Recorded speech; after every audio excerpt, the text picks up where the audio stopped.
Hello à tous et bienvenue dans ce premier épisode de l'année 2024 de notre podcast, le Full Metal Podcast. La série se poursuit malgré un trou le jour de l'an. On ne va pas se le cacher, l'esprit des fêtes a surplombé les obligations de votre sensei, mais je remercie tous ceux qui m'écoutent et qui s'abonnent, que ce soit au podcast mais aussi à la chaîne YouTube et TikTok. Car encore une fois, j'espère que pour vous, c'est un abonnement que vous pouvez considérer comme étant rentable.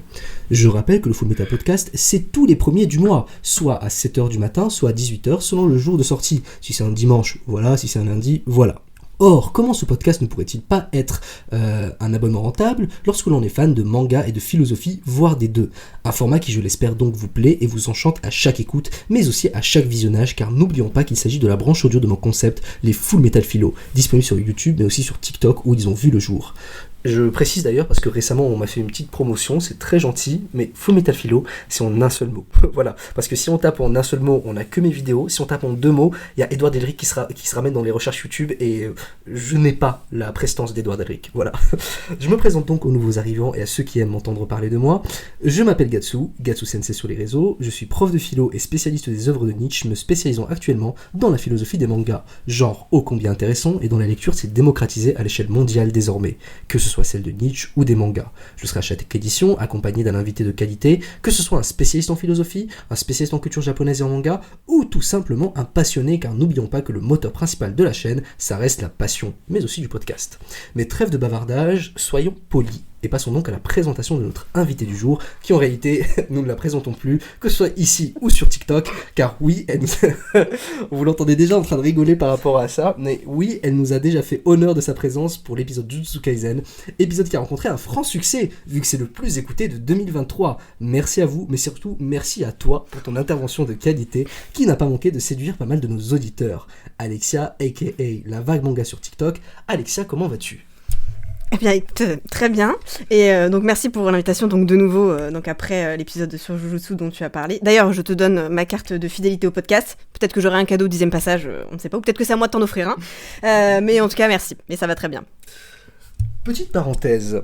La saison 2 de Jujutsu Kaisen s'était conclue en décembre dernier. Tu sais qu'on est tous les deux hyper fans de la saison 2. On a suivi... Non, c'est mid. C'est mid, voilà, Jujutsu. Jujutsu, dans les New Gen, je pense que ça se situe en dessous de... Je saurais même pas dire dans les New Gen qu'est-ce qui était. Si, il y a des trucs du genre le jour où j'ai eu 100 petits amis ou un truc comme ça. Enfin, je crois que j'ai vu passer celui-là. Oui, voilà. Et dans les ventes en plus au Japon, je crois que c'est en dessous de tout. Rien du tout. Un petit million là pour le dernier en une semaine, c'est pas grand-chose. Et le merch n'inonde pas du tout nos librairies, on est d'accord. Non. Mais du coup, voilà, donc la saison 2 s'est conclue en décembre 2023. Très belle conclusion de l'année, mais aussi de la saison. Parce que, merci Mappa. Merci pour le travail que vous avez fait. On a suivi le travail des animateurs, mais aussi les épisodes, et on se rendait compte que les conditions de travail étaient toujours très compliquées au Japon, notamment dans des studios qui veulent produire une telle qualité avec un rendement aussi rapide. Et de ce fait, je voulais te poser la petite question. Donc, moi, je pense que sur les ondes, on a compris que j'étais super fan de la saison 2, super fan du traitement des personnages. Les personnages masculins, d'ailleurs, ont eu droit à un fanservice que... Il a ouvert la voie d'une certaine façon, Gege, parce que on peut plus se plaindre uniquement des fans de One Piece, parce que les fans de Jujutsu aussi sont hyper demandeurs du fanservice. J'en fais partie. Si peu. Ouais. Si peu. Mais du coup, qu'as-tu pensé toi de cette saison 2, de sa conclusion? Comment l'as-tu vécu finalement cette saison 2? Je pense que la réponse, moi, elle va de soi. Moi, j'étais très très satisfaite de cette saison, autant l'arc du passé de Gojo que Shibuya. C'est pas le sujet du jour, mais j'ai pas trop étayé, mais moi là, c'était totalement à la hauteur des attentes, enfin des miennes en l'occurrence, et c'était trop court. Maintenant ma vie est vide de sens. Heureusement on a toujours le manga pour pleurer toutes les semaines, mais c'était hyper satisfaisant. Moi j'ai adoré, vraiment. Et oui, nous avons parlé de la chose qui donne envie de pleurer, effectivement, le manga. Pour ceux qui finissent la saison 2, préparez-vous. Parce qu'on avait dit que le vrai Jujutsu Kaisen commençait à Shibuya.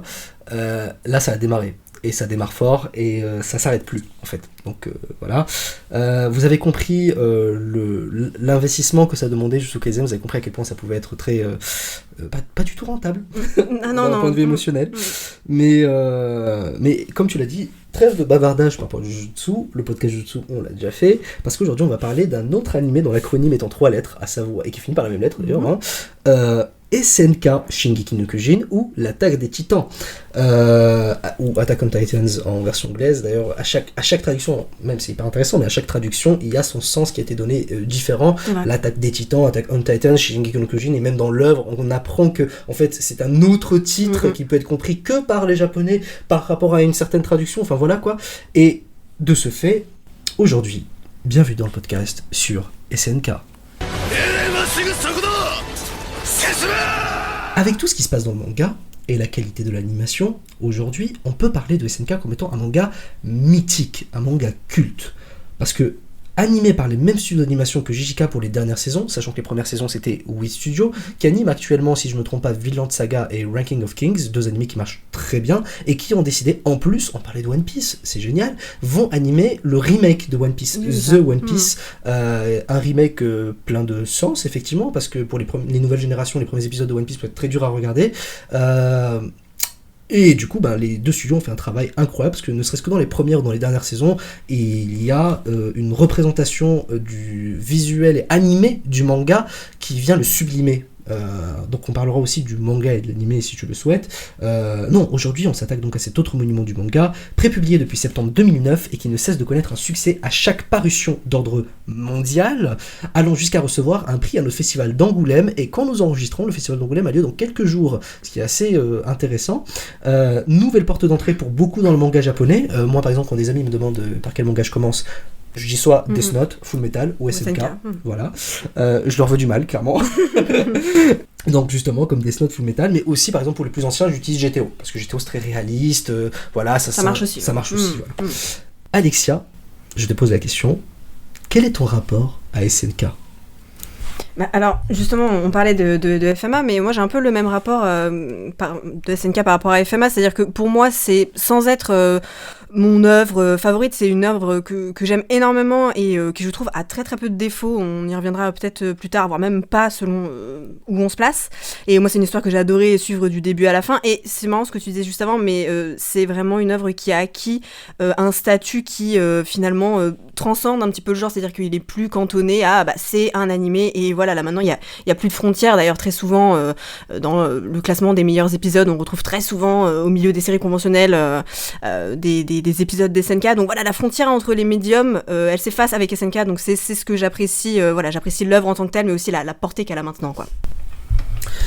Merci infiniment pour cette réponse, et c'est vrai, en fait, cette œuvre a une grande portée, et a influencé d'ailleurs pas mal d'œuvres, sachant que c'est une œuvre qui est un peu un pot pourri de pas mal de choses qu'Isayama avait beaucoup aimé, lui aussi, hein, et beaucoup de gens donc, ont été introduits au manga avec SNK. Moi je me rappelle même avec mes professeurs d'université, je leur disais, vous voulez commencer le manga, SNK, en fait vous êtes prof de philo, SNK c'est de la philo avec Full Metal, vraiment, mais Death Note aussi, je crois qu'il y a un triptyque de manga avec lequel on rentre, qui justement va nous conditionner à un univers qui n'est pas seulement riche d'action ou autre, mais qui est riche de réflexion, et SNK fait partie de ces univers-là, malgré le côté un peu vraiment gore dedans, et en parlant du côté gore dès le premier épisode, j'aimerais savoir comment tu étais introduite à SNK.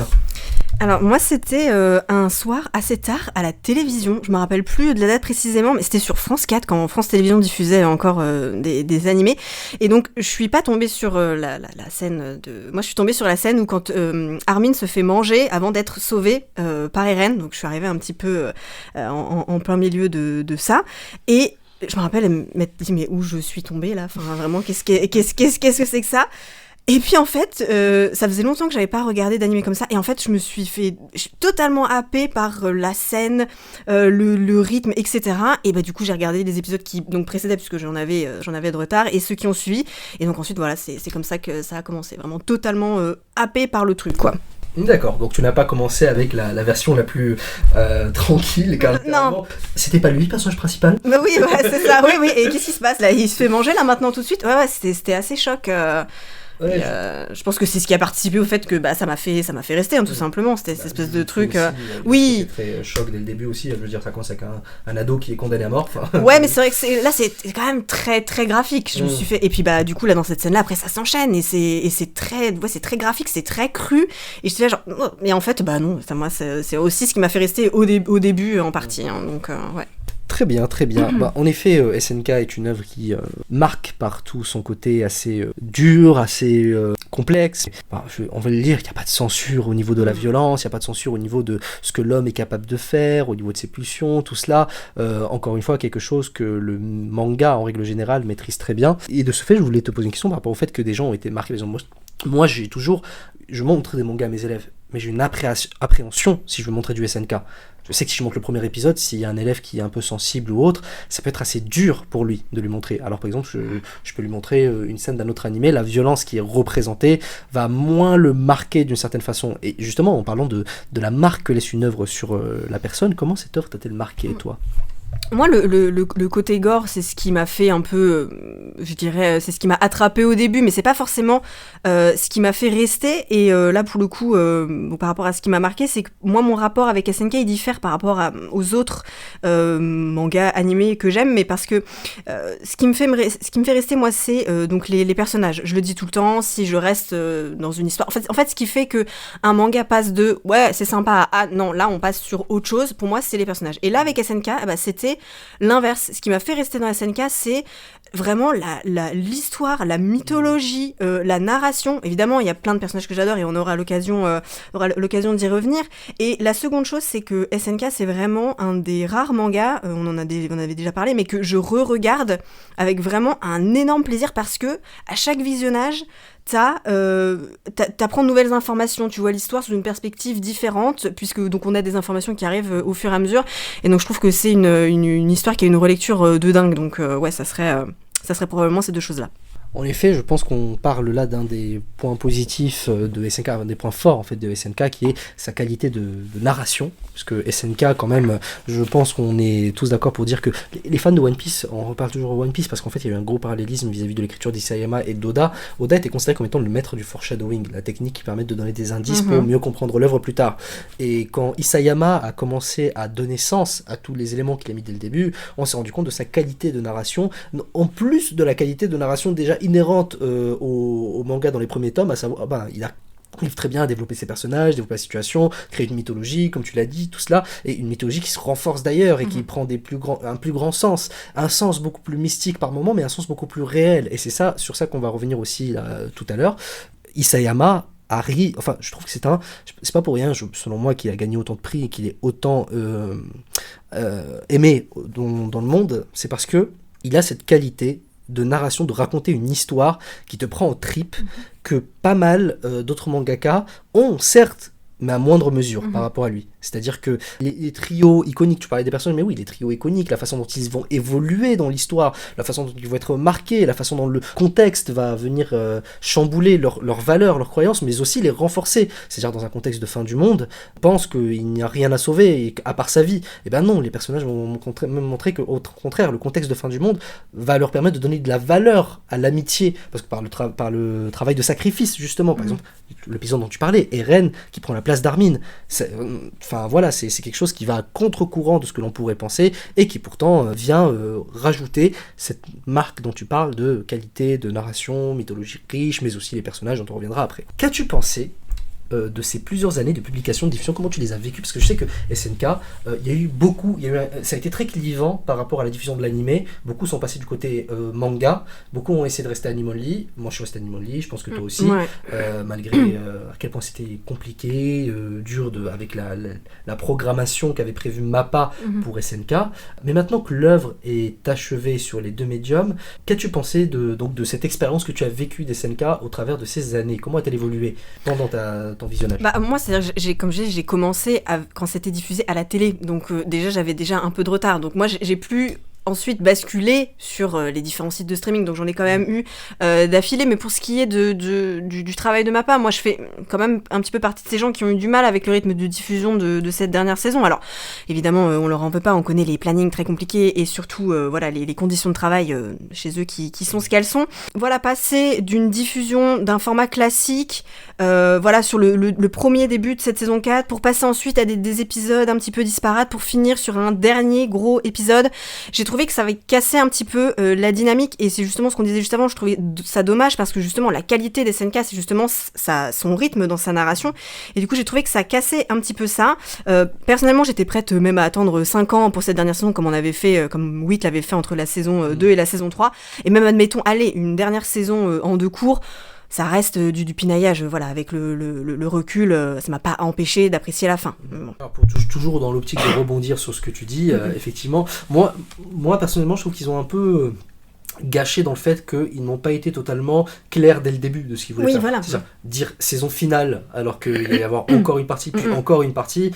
S'ils avaient effectivement, soit clairement, il nous faut 5 ans, comme tu dis, ou bien très rapidement, écoutez, saison au moins 4.1, on comprend très vite. C'est ça. Alors, est-ce que c'est symptomatique d'un burn-out chez les employés de MAPPA, parce qu'on sait qu'ils envoient beaucoup de cris à l'aide, justement, à travers ces petits éléments, et du coup, saison finale, c'est pas saison finale, ben oui, en fait, on est en train de mourir littéralement pour votre divertissement, et c'est...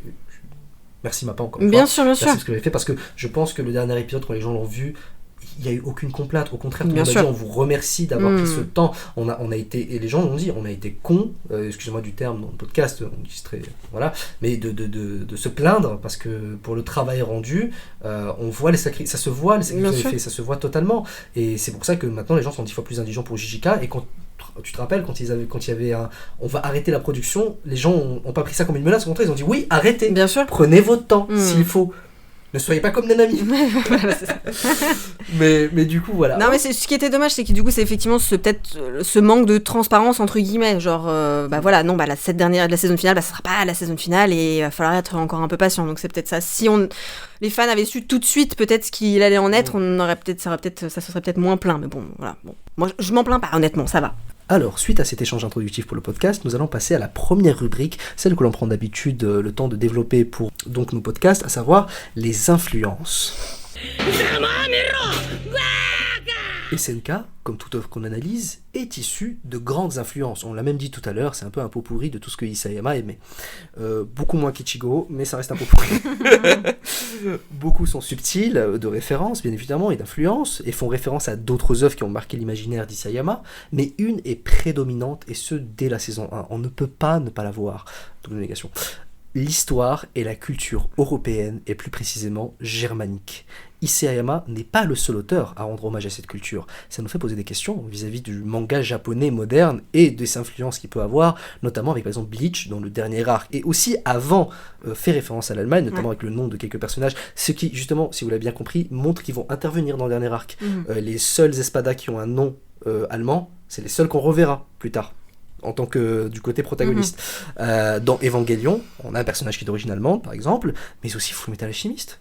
On en parlait tout à l'heure, mais c'est la Grèce antique, mais aussi l'Allemagne militaire. Enfin, vous voyez, avec le génocide des Ishval, si je me trompe pas, justement, tout cela. Je sais pas si avec tous ces termes le podcast va passer, mais voilà, il va passer en attention podcast explicite, non, podcast du cancel. On va faire à demi-mot. On dira pas les noms. Alors, Alexia. Que penses-tu justement de cet hommage à la culture germanique et européenne que l'on retrouve déjà dans les premières pages et saisons de l'œuvre ? Quel sens cela prend-il selon toi ? Donc moi c'est ce que je disais, c'est ce qui m'avait plu vraiment au départ, parce que effectivement, donc il y avait FMA, il y avait tout ça, mais dans des œuvres de cette importance, finalement il y avait pas tant de références à la culture européenne et germanique que ça, et bon finalement ça paraît logique, les mangaka vont plutôt parler de leur culture et de leur histoire donc japonaise, donc là de voir un manga anime encore une fois de cette importance, faire de telles références à la culture européenne et donc plus particulièrement germanique, c'est pas si courant que ça finalement, et ça va vraiment jusque dans le détail, et moi c'est ce que j'aime, puisque voilà, par exemple l'endroit où sont reclus les humains sur Paradis est inspiré donc d'une vraie ville allemande dont je ne m'essayerai pas à prononcer le nom, n'est-ce pas, mais qui est aussi composée de différents murs, etc. Donc c'est pas dans les notes, il y a écrit voyage scolaire Isayama, parce que je sais même pas. Voilà, en fait j'avais essayé de le noter, et puis après j'ai fait non, laisse tomber, tu dis juste ville allemande, et donc voilà, donc qui est donc inspiré qui a donc inspiré Isayama. Donc voilà, moi c'est des détails, et même plus que ça, on le verra juste après, qui font que voilà, pour moi c'est vraiment appréciable. Pour ce qui est du sens que ça prend selon moi, c'est que en fait j'ai l'impression que ça a servi de socle de base pour la construction de son histoire, et ça va recoller donc avec ce que je disais avant, c'est-à-dire que donc tu vas avoir donc la forme avec donc les architectures que tu vas retrouver tout au long de l'histoire, par exemple, et aussi des références à la mythologie. Donc on parlait donc germanique et donc là européenne plus particulièrement, avec donc entre autres donc le dieu Chronos ou Saturne selon les mythologies grecques ou romaines. Donc si tu prends donc ce dieu Saturne, donc il a dévoré ses propres enfants. Donc là je vous invite à aller voir un tableau de Goya, donc qui est un peintre espagnol qui a lui-même vécu l'horreur de la guerre. Donc voilà, ça recolle aussi. Donc il y a pas un tableau de Saturne qui dévore son enfant, et quand vous le regardez, si vous pensez pas au Titan, c'est qu'il y a un problème, parce qu'il y a vraiment cette espèce de difformité, d'horreur, de trucs très crus, très gore, qui est assez parlant. Atlas, évidemment, quand Eren porte le rocher pour boucher les murs, je vais m'arrêter là parce qu'on n'est pas sur un cours, mais voilà, il y a plein, et d'ailleurs, dans la mythologie grecque, il y a des titans, donc la référence est assez claire. Et puis ça prend sens dans le fond, évidemment, parce que donc, ce qui se passe dans la saison 4 n'est pas sans nous rappeler un certain épisode de l'histoire. Encore une fois, on va marcher sur des œufs, mais voilà, la Seconde Guerre mondiale, pour ne pas la citer. Donc je pense que donc évidemment tout le monde avait fait le rapprochement, et puis même plus globalement toutes les ségrégations de peuples qu'on a pu voir au cours de l'histoire, et puis quand on voit à la fin d'SNK évidemment l'héritage de toutes ces années de conflits qui ne font malheureusement que se répéter. Donc voilà, ça fait sens quand on voit comment il a allié le fond et la forme sur cette base de culture. Et donc pour toi, pourquoi de telles accointances avec cette culture du coup entre la culture japonaise et germanique du coup? Je pense que tout simplement, sans me répéter par rapport à ce que je disais avant, mais du coup un petit peu quand même, je pense qu'il y a tout simplement trouvé le terreau nécessaire pour construire et faire grandir son histoire en fait. Très bien. Effectivement, je pense que pour beaucoup d'auteurs, ça donne, comme tu le dis, un terreau assez intéressant pour pouvoir développer leur histoire et les thèmes qui leur sont chers. Donc oui, il y a quand même une fascination pour la culture germanique, et il y a un élément dont tu as parlé que je trouve assez intéressant, l'architecture germanique. Alors oui, il y a la mythologie, mais je trouve que moi en tout cas, c'est le premier truc qui m'a totalement marqué, c'est-à-dire que les petits toits en tuiles, tout ça, enfin voilà, le petit village, les poutres sur les murs, enfin voilà, on se sentait vraiment dépaysé quand on regardait SNK, les noms aussi, Eren Yeager, voilà. Et donc cette fascination pour l'architecture, on la retrouve aussi dans Bleach d'ailleurs, on parle toujours de Bleach, c'est vrai. Notamment avec les grands palais des Quincy, mais aussi la puissance évocatrice du coup de l'architecture dans les autres arcs, par exemple la Society, très japonais, donc l'architecture japonaise, on en parlait dans le podcast sur Bleach d'ailleurs, n'hésitez pas à l'écouter si vous voulez, mais aussi par exemple les espadas avec le palais de las Noches, tout cela.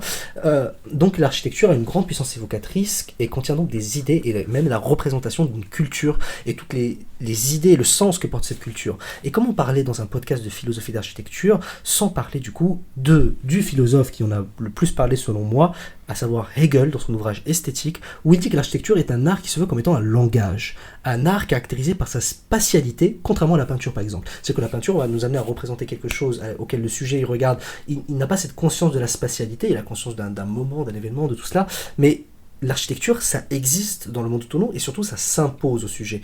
Et qu'est-ce que cela implique que cette forme d'art vienne s'imposer au sujet? Par exemple, quand on rentre dans une cathédrale ou autre, ça impose déjà quelque chose de façon grandiose, ça surplombe le sujet. C'est haut. Au lieu, vous allez me dire, oh, il dit n'importe quoi. Oui, effectivement que c'est haut. Non, mais c'est haut parce que c'est un art du sublime. C'est le sublime, pour citer Kant, contrairement au beau, c'est quand par exemple on est face au Grand Canyon, qu'on est face à une grande vague, qu'on est face dans une tempête qui nous prend totalement. Le sublime, ça nous prend totalement et ça nous rappelle à quel point on est petit dans le monde. L'architecture, c'est aussi une volonté de l'homme de recréer cela. Ça ne manque pas de nous rappeler le sens que prennent les murs dans SNK aussi. C'est ça les murs dans SNK. Rappelez-vous, pour Eren, il ne voit que juste rappelez-vous que vous êtes que du bétail. Et pour les habitants, c'est aussi rappelez-vous que vous êtes que de la nourriture pour Titan, en fait. Ça impose un environnement. Entrer dans une cathédrale, c'est pas la même chose qu'entrer dans un temple ou dans un bâtiment administratif. Ceux qui sont déjà à la préfecture, vous savez que c'est pas la même. On est là dans un rapport à une extériorité qui est faite par l'homme et qui se veut totalement signifiante. Il veut donner un sens à son environnement, Isayama Assi. L'architecture, c'est l'art du symbolique, mais porté à un niveau spatial. On n'est plus dans un rapport à un extérieur qui est dépourvu de sens où l'on évolue. Par exemple, quand on est au milieu de la nature ou autre, là on est dans un rapport, par exemple là, avec les murs, où l'homme est en rapport avec lui-même et avec un sens qu'il a voulu donner à ce qu'il y a autour de lui.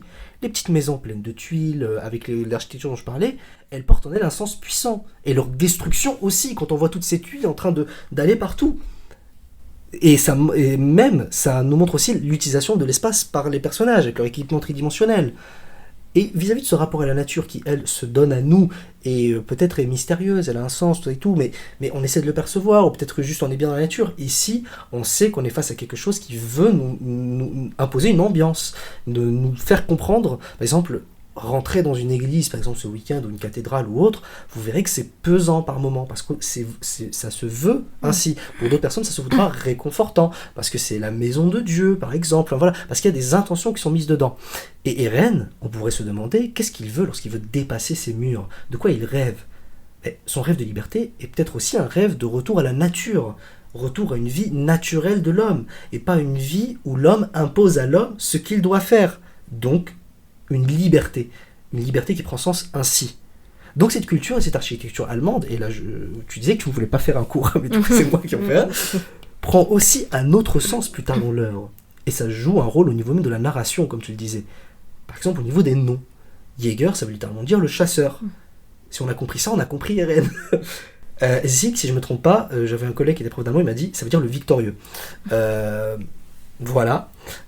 Et en fait on peut jouer à ce jeu et même au niveau de l'histoire des prénoms, parce que des fois je lui disais par exemple pour Rainer, il me dit ça c'est un prénom qui n'existe pas, enfin ça fait longtemps qu'il n'a pas été donné, mais ça se donnait aux gens qui allaient vraiment au début de la bataille, c'est tout, le titan qui défonce les murs finalement. Oui, donc vraiment il y a un vrai travail d'investigation au niveau de cette culture allemande. Et bien évidemment vous avez compris, la référence comme tu l'as dit à des événements funestes de la Seconde Guerre mondiale, autant donc d'un point de vue traumatisme que vivront les personnages, mais aussi rappel pour le lecteur de ce qui s'est passé. Enfin, voilà, suite à ce long cours de philosophie que je vous ai donné, donc SNK c'est surtout un récit qui nous invite à nous repencher sur notre propre histoire. Il a un ancrage profond dans le réel, ce qui nous amène à mieux analyser nos sociétés et nous-mêmes à travers cette œuvre. Mais là intervient un élément fantastique qui vient casser tout cela. On a parlé du monde signifiant, on a parlé de l'architecture, on a parlé des personnages. Mais n'oublions pas un élément très important dans le titre, c'est l'attaque des titans. Qu'est-ce que la figure du titan?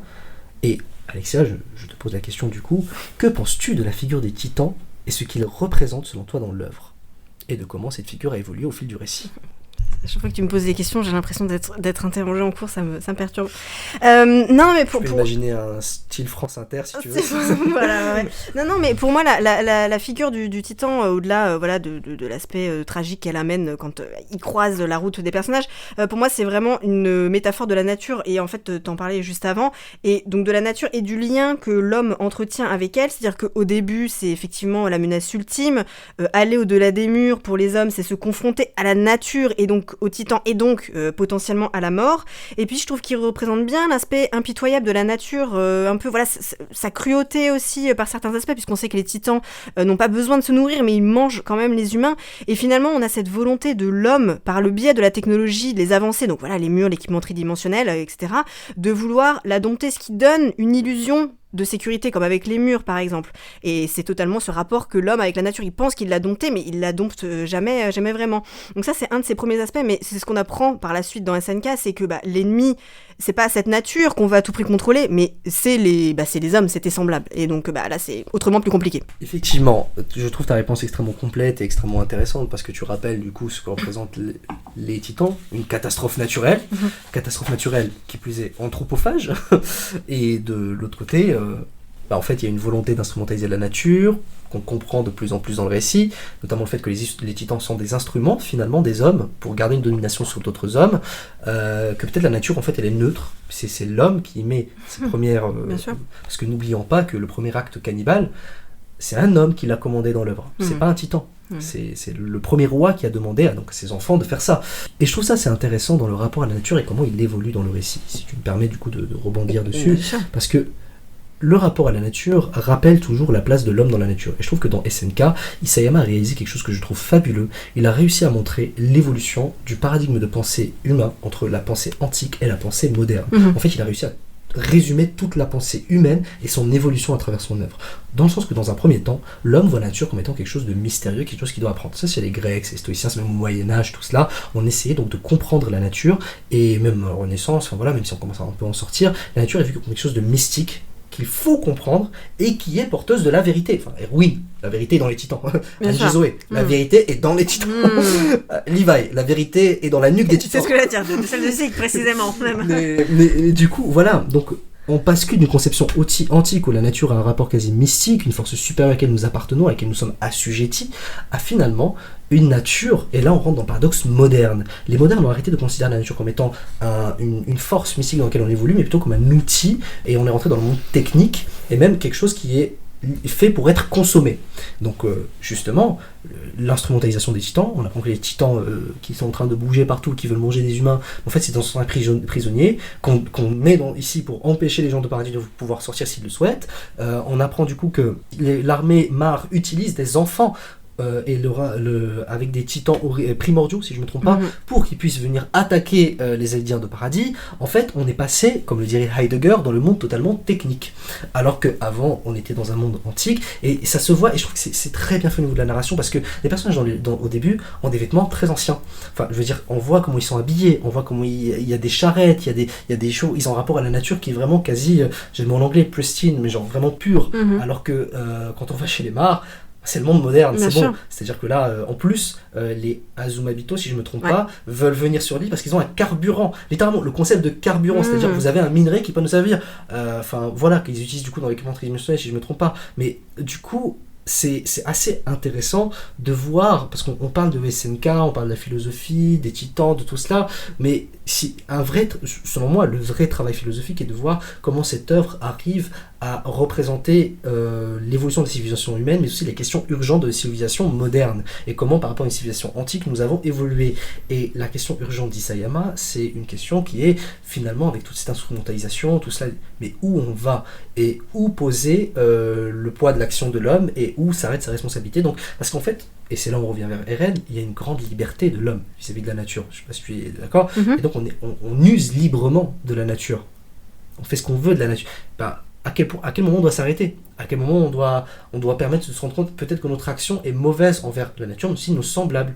Enfin voilà, pour moi, je trouvais ça SNK qui nous délivre un passage fulgurant entre le passage d'un paradigme de pensée antique et moderne avec la figure des titans, mais aussi le passage symbolique d'un envahisseur à un autre. Comme tu l'as dit, les vrais ennemis, c'est pas les titans, c'est les hommes.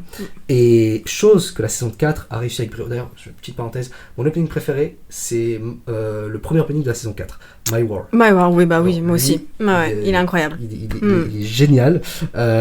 Et SNK donc, est un récit qui évolue sans cesse, montrant la qualité de sa narration à chaque fois. On a l'impression que c'est même pas la même histoire, mais en fait, c'est comme des poupées russes. Enfin, on délivre la dernière et on se rend compte que ça enlève le sens de tout ce qu'il y avait avant. Exactement. Et à chaque saison, sa révélation et ses mystères, allant jusqu'à basculer narrativement dans un tout autre récit. Le plus grand renversement semblait celui de la saison 4, fin de saison 3. On y apprend que l'humanité n'est pas réduite à vivre entre trois murs, mais qu'elle prospère déjà au-delà des océans. Nos protagonistes sont donc coincés dans une île depuis le début où l'on y délivre des titans qui sont en réalité des criminels eldiens transformés. Comment est-ce que tu as vécu ce passage à la saison 4 ? On parlait de My War, donc déjà ça joue beaucoup. Ouais, clairement. Comment tu l'as vécu ?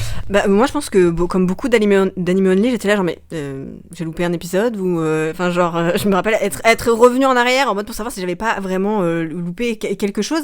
Donc au début c'était un peu étrange, mais avec le recul c'est vraiment incroyable parce que vraiment pour le coup ça crée la surprise, t'es dans l'expectative et puis finalement quand tu comprends ce qui se passe, que t'es passé de l'autre côté et que t'as une autre perspective, finalement c'est dingue. C'est pas une partie que j'ai aimée tout de suite, mais avec le recul, c'est je crois une de mes préférées parce que je trouve qu'elle est, la transition est brillante et la façon dont c'est fait est vraiment incroyable quoi. Parce que même à un moment donné, j'avais pas spécialement envie de revoir les personnages de l'œuvre qu'on connaissait. J'avais envie de continuer à suivre ce nouveau groupe de personnages et apprendre plus de leur vie à eux quoi. Donc c'était vraiment, mais ouais voilà, c'était vraiment brillamment orchestré quoi. Moi j'ai trouvé que c'était super quoi. On en apprend plus d'ailleurs sur des personnages qui étaient détestables au début, Rainer, exactement, tout ça.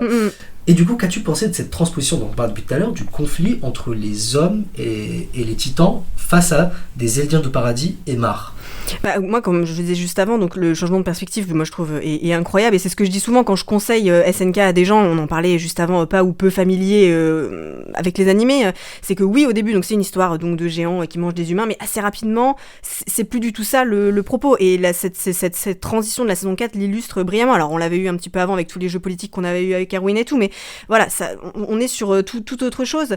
Et donc c'est vraiment à la saison 4, moi je trouve que la profondeur du récit intervient réellement, c'est-à-dire qu'on passe de cette menace ultime, comme on le disait juste avant, que sont les titans, à la menace, c'était semblable. Et tes semblables qui ont même pas de pouvoir, hein, donc je le rappelle, donc ça c'est cette transition qui m'avait pas mal marqué, je me souviens, ouais.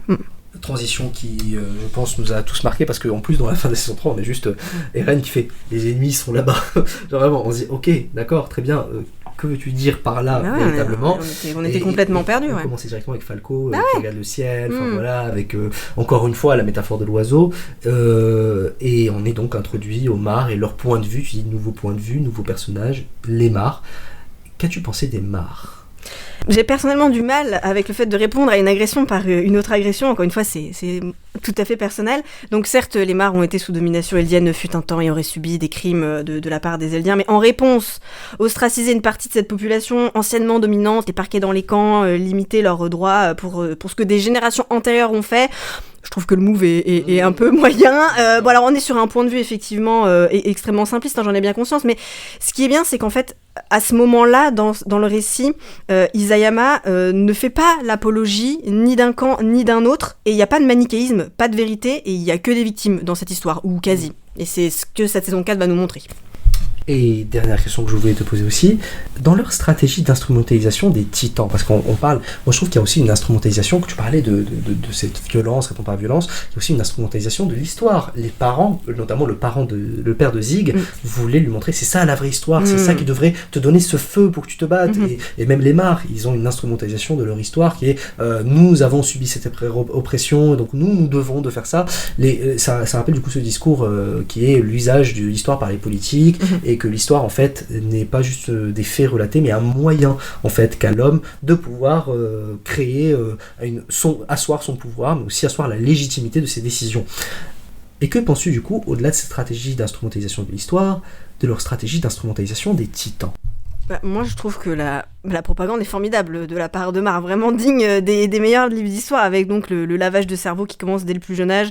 Vous êtes des Eldiens, vous êtes responsables des malheurs de notre peuple, mais si vous vous distinguez sur le champ de bataille, vous aurez peut-être la grande chance d'hériter du pouvoir d'un titan, bon, qui, voilà, soit dit en passant, réduira considérablement votre espérance de vie, hein, et puis vous allez être aussi utilisé par votre oppresseur, soit dit en passant, mais c'est un honneur qu'on vous fait attention, donc ça c'est quand même incroyable.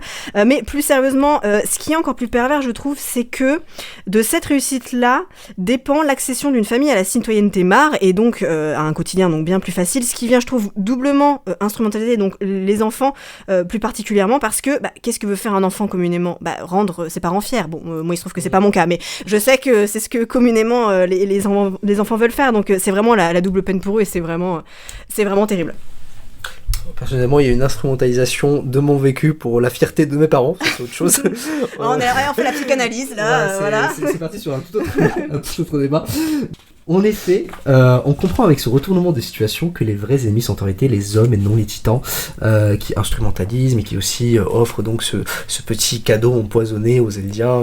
Vous aurez tout ça, alors qu'en vérité, voilà. En plus, si tu es titan, waouh, tu vas vivre la puberté, mais tu vas pas la finir. Voilà, c'est ça, ouais. Cela conclut très bien notre parallélisme avec la culture germanique et l'enseignement que l'on peut tirer de l'histoire. De ce fait, en parlant de tout cela, on pourrait se poser la question...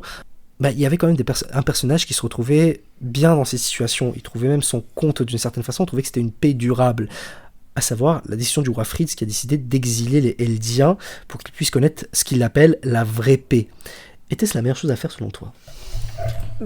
Cette action-là, pour moi, elle est entendable, de vouloir protéger son peuple. Après, moi, je voudrais un petit peu m'arrêter un peu plus sur le fait d'avoir effacé la mémoire de son peuple.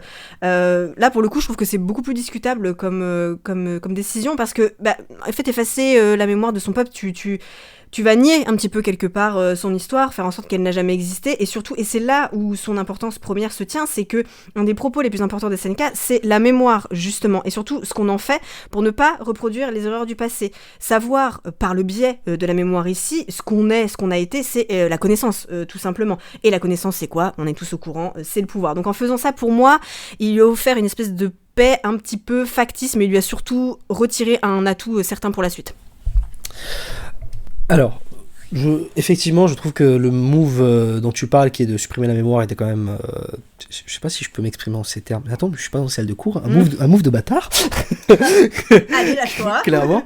Non, mais parce que t'enlèves la possibilité à ton peuple de choisir s'il veut vivre ou non avec ses traumas, et surtout d'en tirer des leçons. toi, tu en as tiré des leçons, mais eux, ils se font juste becter. Et c'est pour ça que Kenny disait que quand il le voyait, bizarrement, il devenait apaisé une fois qu'il devenait roi. Oui, il se rendait compte qu'effectivement, ce qu'il a supprimé, surtout, c'est la notion d'antagoniste. En fait, le roi, je pense que philosophiquement, il se rapprocherait de la pensée de Carl Schmitt, qui est, si on est tous en guerre, donnons-nous un ennemi commun. Petite précision, parce qu'il ne faudrait pas me faire dire ce que j'ai pas dit, Carl Schmitt est un penseur nazi. Et l'ennemi, on sait de qui il parlait. Voilà. T'as dit le mot interdit. Ah oui, c'est vrai. Mais c'est un podcast entre grandes guillemets d'intellectuels. Tu me passeras du vin blanc après.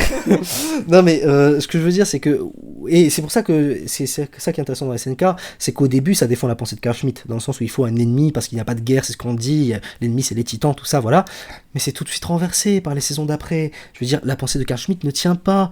Au contraire, il faut viser la discussion, il faut viser des choses, il faut viser le fait de prendre connaissance de notre histoire et d'en tirer une leçon pour ne plus la refaire, pour ne pas être dans une forme d'éternel retour. Et c'est justement, d'une certaine façon, pour ceux qui sont vraiment à jour sur l'anime et le manga, le concept de retour d'une même situation, parce qu'on n'a pas pu tirer de leçon, on ne s'en rappelle pas, parce qu'on nous a effacé la mémoire, ou sinon c'est un temps très éloigné, c'est un thème qui revient. Donc oui, le roi Fritz a supprimé la notion d'antagonisme. Oui, avec le roi de Fritz, les titans étaient la seule menace, et une menace en plus naturelle. On ne peut rien y faire. C'était quoi cet accent ? Bref. Là, nous avons véritablement des ennemis qui émergent, en fait, avec la révélation de la saison 3. Certes, c'est horrible, mais ça apaise l'âme. Je veux dire, c'est bon, on sait. On sait pourquoi on se bat, on sait contre qui on se bat. C'est plus facile que de se dire c'est une grande menace terrassante, on peut rien faire. Enfin, c'est pas une paix qui tient. J'appellerais pas ça une paix. Enfin, non, mais c'est court-termiste. C'était pendant un temps ça va marcher, et puis après voilà, c'est ce que je disais. Tu n'offres pas la connaissance à ton peuple, il ne peut pas anticiper, et du coup il se retrouve dans une situation qui devient inextricable. Surtout que j'y pense maintenant, mais le seul progrès, en plus, selon ce qu'il leur fait, leur histoire qu'il leur a donné, chaque civilisation va avoir un progrès du coup en fonction de ce qu'elle veut faire en sorte que ça s'améliore. Il y a eu une épidémie avant que le père de Eren ne vienne, donc pas de progrès médical de ce point de vue-là, c'est un fait. Deuxième chose, les seuls progrès sont des progrès d'ordre militaire. L'équipement tridimensionnel, tout cela, enfin les habitants de Mars, ils voient ça, ils font wow, c'est quoi ça ? Bah oui, en fait ils se font becter par des titans depuis 100 ans. Tu te doutes bien que tous leurs efforts vont être mis sur le fait de ne plus se faire becter. Donc plus d'efforts dans la progression scientifique de ce point de vue-là, moins d'efforts dans la progression médicale. Enfin je veux dire, c'était un peu le Jésus quand il est arrivé, Grisha sur son... Non, pas sur son cheval, non, lui est arrivé comme ça avec un arbre en mode est-ce qu'il y aurait une femme ici que je pourrais épouser ? On m'a dit qu'il fallait que je trouve une femme. Non mais en plus c'est la quête que lui a donnée donc Kruger, enfin Eren Kruger. Il a dit va dans les murs et trouve-toi une femme. Il a pris la mission à cœur. Bah écoute, voilà, l'esprit shonen, il est finalement là. Il est là, c'est vrai. Non, mais c'est vrai que quand tu vois ce qui se passe du côté des Mars, l'avancée qu'ils ont, et toutes ces choses qu'ils ont, et c'est le côté paradis, c'est le Moyen-Âge, quoi. Mais parce qu'effectivement, ils sont totalement occupés à juste survivre, en fait. Donc... Et le fait que Eren ait rendu un peu stylé le t-shirt là avec les petits fils et tout montre à quel point c'est un personnage qui détient un sex appeal que voilà quoi, je veux dire, il a sa fanbase. Non, moi j'en fais pas partie. Moi non plus. Toi non plus, voilà. Disons-le. Disons-le, tu vois, comme pour on va se faire des ennemis. Voilà, en fait. on pourrait faire comme tu veux. Hein, si on monte un podcast en duo, finalement on va se faire plus d'ennemis que d'auditeurs. Il y a des chances. Quoique peut-être qu'on dirait des choses que. Peut-être qu'on dirait des choses que voilà, d'autres peut-être se rallierait à notre cause, on ne sait pas. Trouver... Bah oui, on fera nos petits pro-Jäger dans un coin, enfin voilà. Suite à cela, nous passons enfin à la rubrique qui nous intéresse, celle qui nous fait palpiter le plus quand on en parle, à savoir la rubrique 2, les personnages. On passe donc à notre rubrique préférée, celle des personnages, et on commence fort. Alexia, on va pas tergiverser, que penses-tu du charismatique Erwin Smith et de ce qu'il représente bien évidemment dans le récit? Alors, merci de me donner l'occasion de parler de lui parce que je sais que tu l'apprécies pas spécialement. Enfin, Je l'apprécie pas comme tu l'apprécies. Voilà, c'est ça. Alors bon, moi, Erwin, c'est un de mes persos faves, tout manga confondu, et donc mon personnage préféré d'SNK, avec Jean, qui n'est pas dans la liste que tu m'as donnée, j'en suis très triste, sache-le, parce que c'est aussi un personnage que j'adore. On en parlera parce qu'il est c'est mon trio favori. Bon, bah très bien, d'accord, ok, parfait. Mais donc, pour en revenir à Erwin, je vais essayer de laisser la sim pour moi de côté et d'aligner deux mots correctement. Vas-y. Non, mais non, écoute, il y a un temps pour tout, et là, on parle sérieusement. Non, mais moi, c'est tout ce que j'aime littéralement dans un personnage, c'est voilà la figure militaire, le charisme, l'intelligence, le côté meneur d'homme. J'ai l'impression que je fais ma liste de courses quand je te dis ça. Mais le truc avec Erwin, au-delà de ça, c'est que ça, c'est sa façade. Et ce que je trouve intéressant avec ce personnage, c'est l'ambivalence qu'il a, justement, le fait que sous couvert de cette volonté derrière ce charisme absolument incroyable, et de cette volonté surtout de voir l'humanité triompher, en fait le mec est aussi à la recherche purement égoïste de sa vérité, la vérité de son père en l'occurrence. Et puis comme tous les personnages, je trouve qu'il est très représentatif de ce choix de non-manichéisme dont je parlais juste avant, pour lequel a opté Isayama, c'est-à-dire qu'il est bon dans le sens où cette quête de vérité, même si elle est égoïste quand même d'une certaine manière, elle va dans le sens de l'humanité. Mais d'un autre côté, il sait très bien que de construire cette quête sur la pile des cadavres de ses petits copains, c'est pas terrible, mais il le fait quand même. Et donc voilà. C'est un personnage que je trouve extrêmement complexe de ce côté-là, et c'est probablement pour ça que je l'apprécie autant. Très bel exposé sur Erwin Smith. J'aurais pu continuer, mais voilà. Sur son excès de testostérone. Sur le moment que le fait, il y a un bras de titan qui vient à côté de lui et qu'il ne bouge pas d'un iota. Mais quelle scène incroyable, mon Dieu, les frissons, littéralement. C'est l'homme. Voilà. Erwin Smith, je crois que Erwin Smith, après on revient au podcast sérieux, hein, c'est de la testostérone condensée en fichier WinRAR dans chacune de ses cellules. Ouais, c'est clair. Et pourtant, il a le look très petit Nicolas, prépi, tout ça. Moi, c'est cette dichotomie que je trouve assez intéressante, parce que c'est pas comme chez Nanami où tu vois vraiment que c'est un. Parce que oui, un autre. Enfin voilà quoi. Non, mais les deux sont très. Voilà. Il y a même des fanarts où je vois des fanarts où les gens prennent un malin plaisir à dessiner avec les traits des deux et tu ne sais pas c'est lequel. Ouais. Et en fait, Erwin, moi, comme dans son flashback où il lève la main en étant le petit garçon, pour moi, il a gardé cette tête, et même quand il est énervé, je suis pas à 100% convaincu, sauf bien évidemment quand il bouge pas, ou bien quand il se fait prendre un bras et qu'il dit on continue d'avancer les gars. Alors je sais pas, ces speeches, ils te collent pas les frissons. Moi, à chaque fois qu'il parle, j'ai envie d'y aller, quoi. Alors que moi, je suis comme Jean, moi, je veux rester peinard et pas souffrir, quoi. Mais là, j'ai envie d'y aller, quoi. Alors, moi, j'entends ces speeches, franchement, je suis en mode, très bien, mon gars. Non, mais je vois à côté. T'as un mec qui fait 1m50 qui est à fond avec toi. T'as une fille qui, elle, n'a aucun sens des normes sociales. Vous êtes un des trios les plus chaotiques et vous vous faites passer pour le trio le plus responsable de la série.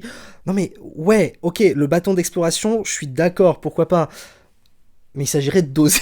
Ah oui, ils dosent pas, mais ils ont la passion. Oui, ils ont la passion, c'est ça qui est cool. Voilà. Enfin, petite question, est-ce que tu te serais vu dans le bâton d'exploration, toi ? Jamais de la vie. Est-ce que si Erwin venait te recruter dans une auberge, tu serais venu en mode non. Ok, d'accord, tu m'as convaincu, mon gars. Non, voilà. Non, mais parce que bref, je pense pas, mais parce que je prévaux, moi je suis très enfin, c'est pas que je suis égoïste, mais c'est que voilà, comme je disais, moi je suis comme Jean, je serais rentrée dans les forces spéciales peinard et voilà, et j'attends que ça se passe, quoi, tu vois.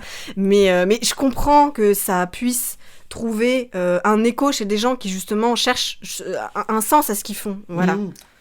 Alors justement, ça nous permet de revenir sur une intervention beaucoup plus avec plus de substance. Erwin, c'est l'homme obsédé, comme tu l'as dit, par la vérité et le sens de l'histoire, quête qu'il porte, mais aussi quête de son père, dont il est le porteur. Au point où il sacrifie justement les siens pour son idéal. Et ça, c'est quelque chose ça caractérise son personnage, mais n'oublions pas qu'il s'en veut profondément de devoir sacrifier les siens. Mais il sait que c'est ce qu'on appelle un sacrifice nécessaire. De ce fait, Erwin représente encore ce vestige d'un monde archaïque dont je parlais tout à l'heure, dont on parlait plus tôt, qui est cette recherche d'un idéal, d'un sens derrière le mythe de la nature. À savoir que chez les anciens, on considérait qu'il fallait avoir un modèle de vertu dans la vie et être du coup une bonne personne, et vivre une vie bonne. C'est-à-dire que pour Aristote, pour Platon, pour tout cela, on cherche l'idée de justice et on se calque à elle. On cherche un idéal auquel notre petite vie va essayer de se calquer et essayer du coup d'atteindre cette vie idéalo possible. Erwin, c'est ça, parce qu'un moderne, dans le paradoxe moderne, on est plus sur quelque chose qui est je veux vivre ma vie peinard et je veux réussir ma vie. En fait, par exemple, là où on n'avait pas la dimension performative en Antiquité, on l'a beaucoup plus là maintenant. Les gens maintenant sont obsédés par leur résolution du début de l'année, par leur summer body, par le fait de réaliser beaucoup d'argent, d'avoir ça. Mais il y a beaucoup moins ce paradigme de je suis animé de quelque chose qui va justement, qui dépasse ma personne et tout ça, et qui va justement me porter. Par exemple, les gens qui, c'est beaucoup plus les générations d'avant, qui avaient leur carte du parti, dont ils parlaient fièrement. Je fais partie de ça, je vis pour ça, nanana. On a encore des jeunes étudiants en lettres qui sont en mode oui, je me sens d'un esprit communiste, tout ça et tout. Enfin voilà, mais c'est beaucoup moins que les générations d'avant. Et plus on va dans les générations d'avant, encore plus on se rend compte que d'un point de vue civilisationnel, c'est quelque chose qui part en fait petit à petit parce que l'homme individuel prend plus de place que l'homme qui se voue pour une mission qui dépasse. Le concept de nation a moins de sens pour quelqu'un, un jeune moderne, que pour, par exemple, quelqu'un... C'est un peu un vestige du passé. Alors oui, il y a encore c'est quelque chose... Ça reste quand même quelque chose qui vaut encore. La philosophie ne disparaît pas. La philosophie antique ne disparaît pas. Ça permet de donner un sens à sa vie. Mais un sens dans le sens où on va emprunter quelque chose de plus grand que nous, plutôt que de chercher à trouver un sens qui ne tient qu'à notre propre vie, à nous, et c'est tout. Et Erwin, c'est ça. C'est je sacrifie ma vie à moi, je sacrifie la vie de ceux qui sont à moi, parce qu'en fait, moi, ce que je cherche, c'est un idéal qui va sauver, comme tu l'as dit, l'humanité, et qui ne tient pas qu'à sa propre personne. Erwin, c'est littéralement, pour moi, le philosophe grec sous cocaïne. C'est-à-dire, voilà, c'est littéralement... alors certes, il n'est pas un modèle de vertu, comme j'en parlais avant, mais il laisse quand même tomber son individualité pour quelque chose de plus grand que lui, qui dépasse sa simple existence. Et même Levi le dit, je pense que si Erwin était là, il aurait dit de choisir Armin. Oui, bien sûr. Parce qu'il sait que il est trop obsédé par ça, et que Armin est quelqu'un qui pourra aussi penser au bien-être des siens, en plus de porter sa mission. Donc, finalement, Erwin, ne serait-il pas le plus gros red flag de SNK ? Mais ça va pas. non, mais oui, je comprends pourquoi on peut en venir à dire ce genre de choses. Non, mais moi, je reste vraiment convaincue que Erwin... C'est dans les questions surprises. Erwin, non, mais je vois ça. Non, mais je reste vraiment convaincue que Erwin n'a pas eu le choix que de devenir le démon dont Floch a parlé après. Et il n'a pas eu le choix que de prendre cette décision-là. Et d'ailleurs, c'est pour ça qu'à la fin, en fait, quand Levi fera son choix, c'est aussi parce que Erwin, il avait tout donné à ce moment-là, et que peut-être qu'il il aurait peut-être pas pu continuer sa vie avec ce poids sur ses épaules après, et tout ce que... Et effectivement, Armin, on en reparlera après, était probablement le meilleur choix, mais c'est discutable. Moi, je dirais que c'est un orange flag. Il est un petit peu entre les deux. Ok, d'accord. Je vois. Je n'ai pas réussi, du coup, à... Ah, après, je pense que tu me disais green flag avant, donc je pense qu'on a un peu évolué. Donc, orange flag. Allez, si tu veux, je te l'accorde. En parlant d'Erwin Smith, sur son beau cheval, avec sa petite manche, avec son épingle à nourrice, avec sa barbe de 2 jours qu'on a vu que 2 jours, littéralement, mais qui lui allait si bien finalement. Ça lui cassait son côté petit Nicolas, et ça faisait substance pour les fanfictions. Non, on aime bien le petit côté petit Nicolas, c'est sympa aussi. Ok, d'accord. Non, enfin, pas petit Nicolas, bon, bref. Vous avez compris, le côté un peu propre, voilà. Oui, voilà, effectivement. Effectivement. Bon, après, le côté Erwin torturé, c'est quand même quelque chose. Je veux dire, je crois que Levi, qui est celui qui a le plus grand nombre de fans, il est torturé. Et Ren a beaucoup de fans et il est torturé. Enfin, faut qu'on arrête de pousser pour les gens torturés dans les récits de manga, parce que on n'a plus personne qui est finalement. Si, il y a des gens comme le Nami, voilà. Mais s'ils ne sont pas torturés, c'est le monde qui les torture. Donc voilà. Ouh, la phrase de Skyblog là, oh mon dieu. Ça va me faire remonter oh là là. quelque chose que j'aurais aimé oublier. Mais bon, bref. Mais le monde est cruel avec les gentils, vraiment.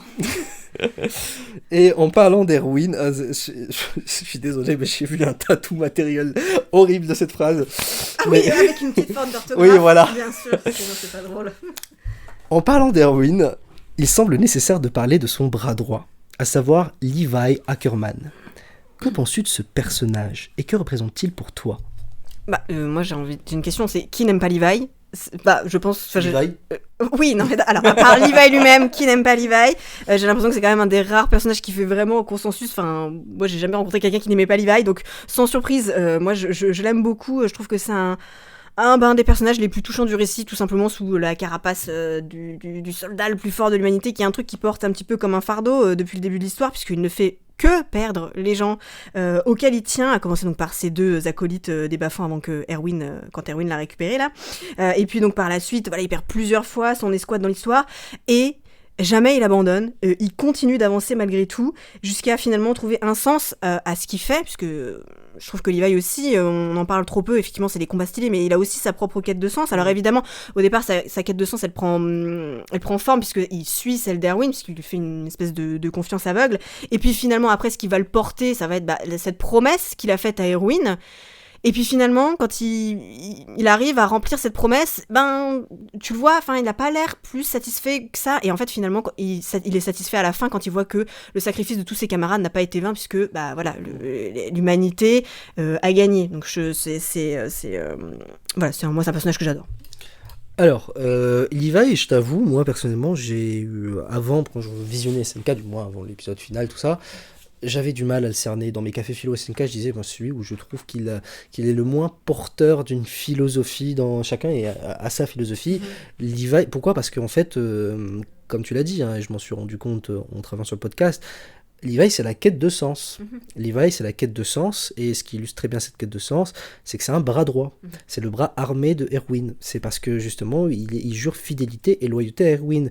Petit parallélisme encore une fois pour One Piece, mais le seul qui a un rêve qui justement n'a pas un sens au-delà de sa personne tout, c'est Zoro, qui est le bras droit du capitaine, parce que lui c'est que fidélité et loyauté et service, c'est tout.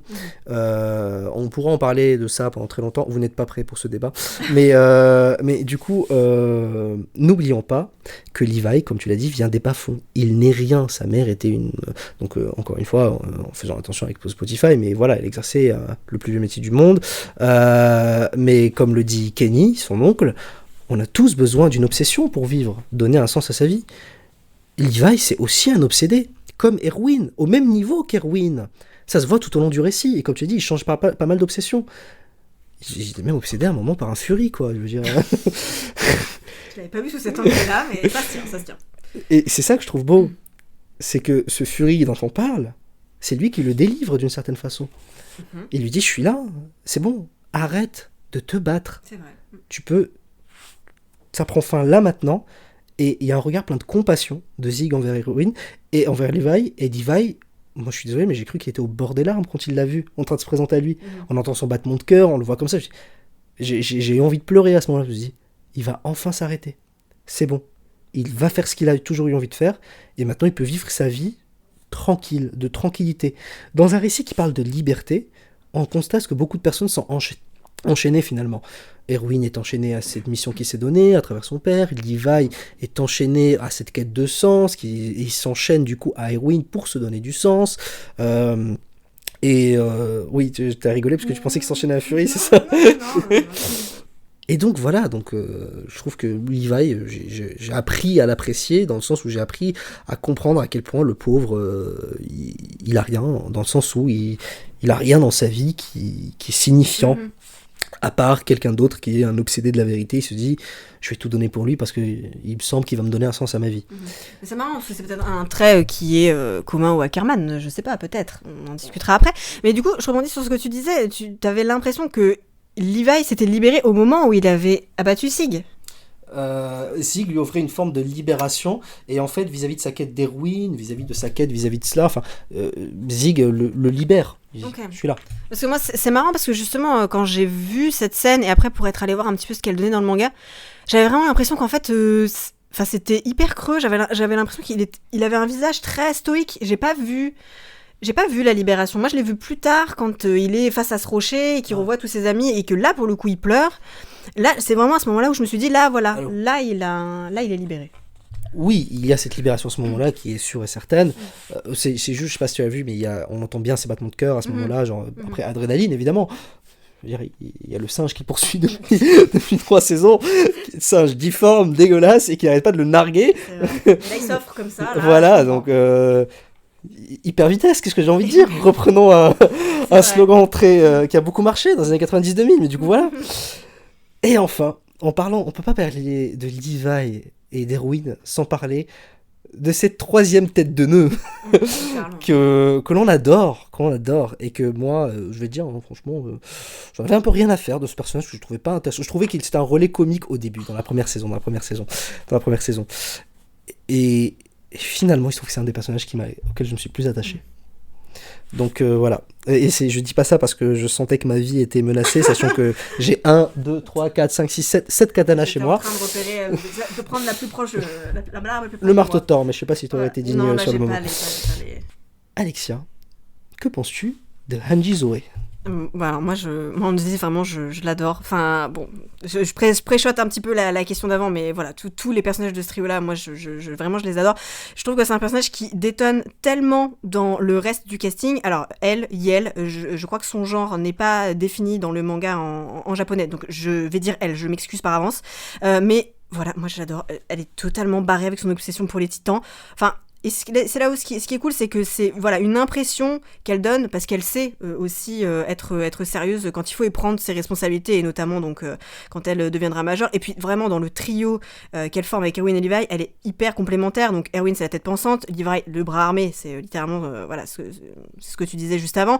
Et Hansi, vraiment, pour schématiser, va mettre sa créativité, entre guillemets, au service du bataillon. Voilà, sans les inventions d'Hansi, certaines stratégies n'auraient probablement jamais pu être menées à bien, hein, donc voilà, la lance foudroyante, la guillotine à titan, etc. Donc ça aussi, ça a eu son importance dans l'histoire. Donc c'est un personnage qui est très intelligent aussi, et ça on a tendance à ne voir que le côté un peu goofy et oublier que c'est un personnage qui est vraiment très très malin.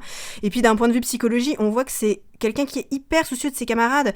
Quand Eren est enfermé dans la prison dans la saison 4, c'est une des rares à aller le voir et à essayer de comprendre pourquoi il a fait cette attaque. Et puis voilà, vraiment, c'est une fine psychologue, moi je trouve, parce que quand il y a le groupe de Mar qui arrive sur l'île, elle les laisse s'intégrer, elle les laisse voir que non, finalement c'est pas des démons, alors que ça aurait été extrêmement simple de juste les enfermer pour soutirer des informations.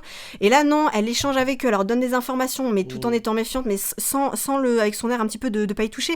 Donc elle est pas que douée pour inventer des trucs, elle est pas que un peu goofy marrante, elle est pas que un relais humoristique. C'est une personne qui est profondément aussi avide de connaissances, elle essaie toujours de comprendre pourquoi les choses se passent comme ça, et ça c'est un trait qu'elle partage avec Erwin, et voilà, qui aussi, je pense, qui a participé au fait que je l'apprécie énormément. Alors, merci beaucoup pour cette intervention. Alors, je dis ça parce qu'on n'a pas eu le même regard vis-à-vis de cette scène de prison où, pour moi, c'était une tentative de mettre fin à sa propre vie. Alors, Eren, on fait sa petite crise d'adolescence. Non, mais je suis d'accord. Non, mais je suis totalement. C'est pour le relais humoristique. Ouais, mais vraiment, parce que moi, cette scène, je suis tellement fou rire. Parce qu'elle a raison. Elle fait: ah, tu t'es fait pousser les cheveux. C'est pour un style. Oh, ça te va bien. Mais alors, qu'est-ce qui se passe? Pourquoi tu répètes se battre? Se battre contre qui? Vas-y. Genre vraiment petite taquine. Mais ça rentre dans la psychologie du personnage. Elle a pas voulu casser le personnage. Et puis à ce moment-là aussi, c'était le truc de donner le change face à Eren. C'est très affectif aussi. Voilà, on fait ça avec quelqu'un qu'on connaît très bien. Genre, je veux dire, avec des amis, on les charge. Fait bon alors on changeait de style. Bah oui, c'est ça. Elle a essayé de lui faire en sorte que pour elle, le Eren d'avant, enfin c'était toujours le Eren d'avant, c'est ça. Voilà, pour pas qu'il se sente exclu d'une certaine manière. Mais oui, pour moi, Hanji Zoé, elle rejoint la thématique des trois dont on parle, c'est-à-dire qu'elle aussi, comme Levi et Erwin, c'est une enchaînée. Mais enchaînée à quoi? Enchaînée à la science, comme tu as dit, et à la connaissance. C'est très intéressant parce qu'en fait, elle, c'est exactement l'esprit scientifique qui, comme Erwin, se fie de sa propre vie. Elle n'en a rien à faire.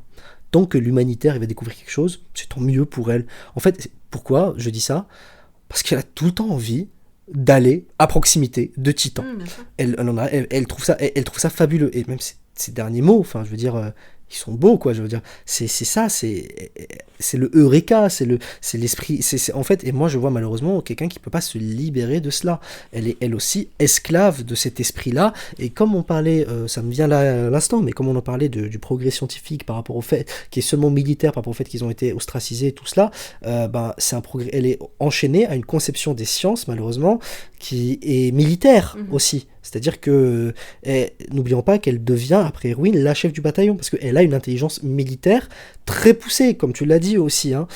Et sa mort, elle est puissante, parce que cette fois-ci, elle se sacrifie pour les siens, et non pour un idéal scientifique. Et c'est ce qui nous tue, parce que moi, sa mort, je la trouve très touchante aussi, parce que c'est le moment où elle a été en même temps fidèle à elle-même et pas fidèle à elle-même. Parce que c'est le moment où elle fait... En fait, elle dit à Levi, c'est la première fois que je t'entends dire... dévouons notre cœur, Sasageo. Ouais, mais c'est elle qui le fait là, vraiment, genre dans le sens où elle dévoue son cœur pour les autres, pour qu'ils puissent arriver à faire quelque chose et à renverser la situation. Donc, certes, on entend par la première fois Levi le dire, mais c'est elle qui le réalise juste après. Et donc, ça encore une fois, je dirais pas qu'il y a une larme qui a coulé, mais on va dire qu'on a été fortement ému par ce passage. Et donc voilà, non, pour moi, il y a une histoire de libération. Elle s'est libérée de cet esprit scientifique à la fin, pour les siens. Erwin, je sais pas si... Oui, il se libère d'une certaine façon, mais c'est Levi qui le libère. Il le dit, je libère Erwin de son obsession, parce que sinon il n'aurait pas pu tenir. Et Levi, selon moi, après se libère avec Zig, mais effectivement, il se libère surtout dans cette scène sur le rocher, où il voit tous les autres, et il pleure, et voilà, quoi. Scène extrêmement touchante. Et ça nous permet de passer à la prochaine question. Quel est ton trio préféré ? Alors, ça va être très étonnant au vu de ce que je viens de dire juste avant, mais moi, c'est le trio des vétérans, hein, même si j'aime beaucoup le trio Jean, Connie, Sacha, mais je pense que peut-être qu'on y reviendra du coup après. C'est mon mais trio préféré. voilà, bon, ok. Mais pour moi, c'est marrant parce que dans ce trio, il y a un duo en fait. Pour moi, il y a Connie, Sacha d'un côté et il y a Jean un petit peu à part. Mais oh là là, attention, ça balance ici. non, mais enfin, bref, on y reviendra peut-être du coup plus tard. Mais après, voilà, pour ce qui est du D'accord, ok. Là où on parle de Jean. Ok. Et donc pour ce qui est du trio principal, tu me l'as pas demandé, mais je vais le dire quand même, et je vais pas me faire que des potes, mais voilà, moi je suis pas particulièrement fan de ce trio-là. Et pour en revenir donc au trio des vétérans, moi ce que j'aime c'est vraiment leur dévouement, vraiment, que je trouve admirable au possible, quand bien même il peut être un petit peu biaisé comme pour Erwin. Leur objectif reste quand même la préservation de l'humanité dans son entièreté, pardon, et c'est une petite subtilité pour moi, et voilà, pas que les gens qu'on aime, donc voilà, c'est pour ça aussi que je les aime beaucoup. Faut relativiser, les vétérans sont des vétérans, les autres sont des gosses malheureusement. Oui. Ils commencent vraiment en tant que gosses, on les suit dans leur parcours initiatique, ils rentrent dans le bâton d'exploration, ça se comprend totalement que eux, ils aient cet esprit un peu plus posé, mature, qu'on apprécie du coup bien plus, parce que moi aussi je vais le dire, Eren, t'es ta claque. Ah, moi je suis du côté de Jean, t'es ta claque. C'est dit. Voilà, Eren, t'es ta claque. Alors Eren, voilà, on t'aime bien pour plusieurs raisons, mais déjà Jean n'a pas un visage de cheval.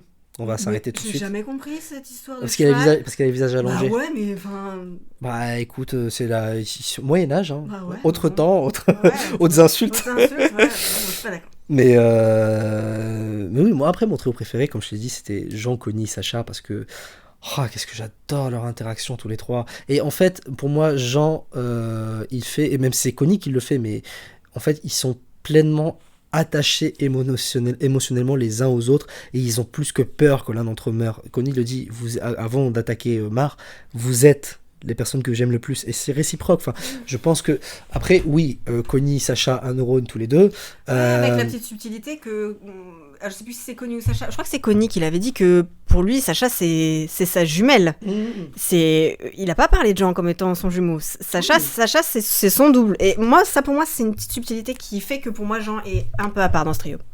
Parce que pour moi Jean c'est son partner in crime, c'est ça. Sacha c'est son double, mais quand tu vois la scène de leur transformation, ils sont en mode tu m'auras bien cassé les steaks. Oui, il y a ce côté cher, il y a ce côté camaraderie. voilà, en fait, dans sûr. la camaraderie, ils ne sont pas proches d'aucune autre personne à part ces deux-là. Parce que tu me mettras dans les pires situations, je le sais, mais jamais je ne t'en voudrais. Regarde, tu nous as mis dans cette situation. Moi, là-bas, je voulais aller à la garnison, mon gars. Oui. Et pourtant, écoute, je suis content d'avoir fait ce parcours avec toi. Parce que ça me fait plaisir de voir quelqu'un qui n'a qu'un demi-neurone. Et de l'autre côté, moi ça me fait plaisir de voir un cheval qui mange pas de foin. Genre, je sais pas, voilà quoi. Non mais en fait, dans SNK, cette légèreté qu'ils ont tous les trois, c'est rafraîchissant. C'est rafraîchissant parce que tout le monde se prend trop au sérieux. Et eux, mais qu'est-ce qu'ils font là en fait ? Il y a une qui rêve juste de voler de la viande et de chasser du sanglier. L'autre qui est obsédée par son village natal. Bon après, voilà. Mais qui... les résumés foireux, on sait très bien qu'ils se sont fait donner à cœur joie pour ces trois-là. Et Jean, on avait dit pas les bros. On avait dit pas les copines des bros, d'accord ? Moi je trouve que c'est une belle, lâchez jamais, tu vois, genre... Oui, mais... Faut toujours y croire, vous aurez peut-être... voilà. Il a dit attendez 10 ans. Ouais, on a pu... Non mais là c'est bon, là maintenant on a retrouvé la paix, on n'a pas 10 ans à attendre. Moi, je trouve... Oui, bon, d'accord. Non mais j'aime bien. Après, heureusement que TikTok existe avec tous les edits, des pigeons qui viennent se poser énervés, qui voient Jean en mode Jean, je te vois. Très drôle cette trend aussi. Non mais il y avait aussi un moment, pas un flashback, mais une imagination, pas dans l'épisode dernier, mais l'épisode d'avant, où Jean se mettait sur un balcon avec Mikasa, tout cela. Et un enfant, ouais. Mais ça c'est beau, parce qu'en fait, oui, tu as raison, parce que Jean est foulement amoureux de Mikasa, il fera toujours passer le bonheur de Mikasa avant le sien, c'est un fait. Après, c'est un mec qui aime aussi plaire, ça se voit, enfin, dans le sens où il est un peu con, enfin, il est drôle, enfin voilà, c'est pour ça qu'il prend sa place dans le trio, quoi, je veux dire. Notamment que le Riz qu'il a en tant que titan, genre tout le monde a fait, mais pourquoi tu rises autant, Jean? C'était la surprise, là, vraiment, c'était vraiment improbable. Mais moi, en fait, vraiment, j'adore Jean parce que je trouve que c'est c'est celui auquel tu peux plus t'identifier, enfin, je sais pas, peut-être c'est Kusakabe dans Jujutsu. Voilà, exactement. Alors peut-être qu'il y a des barjots qui se diraient ouais, moi je ferais comme Eren et machin, mais putain, moi je suis Jean. Vraiment, tu le regardes, mais totalement sa pensée est totalement compréhensible. Enfin, je veux dire, voilà, il a vécu dans une vie où tu vois qu'il a manqué de rien. Quand tu le vois bébé, il était bien joufflu. Tu vois vraiment qu'il a manqué de rien. D'ailleurs, dans les anecdotes, c'était le petit bébé à sa maman qu'on l'appelait tout le temps. Exactement, voilà. Mais ça se voit, c'est un fils à sa maman, quoi, clairement.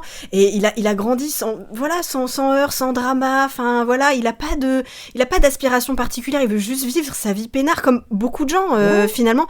Et puis finalement, il se laisse embarquer dans cette espèce de truc qui le dépasse complètement, et il va quand même se trouver lui-même, parce que ça sera dit plusieurs fois que Jean est un meneur et qu'il est né pour ça, et c'est pas un fardeau, une mission qu'il veut, mais qui finalement s'impose finalement un petit peu à lui, comme dans la saison 4 notamment, et non, vraiment, Jean c'est le spectateur, quoi, moi je l'adore, quoi, vraiment.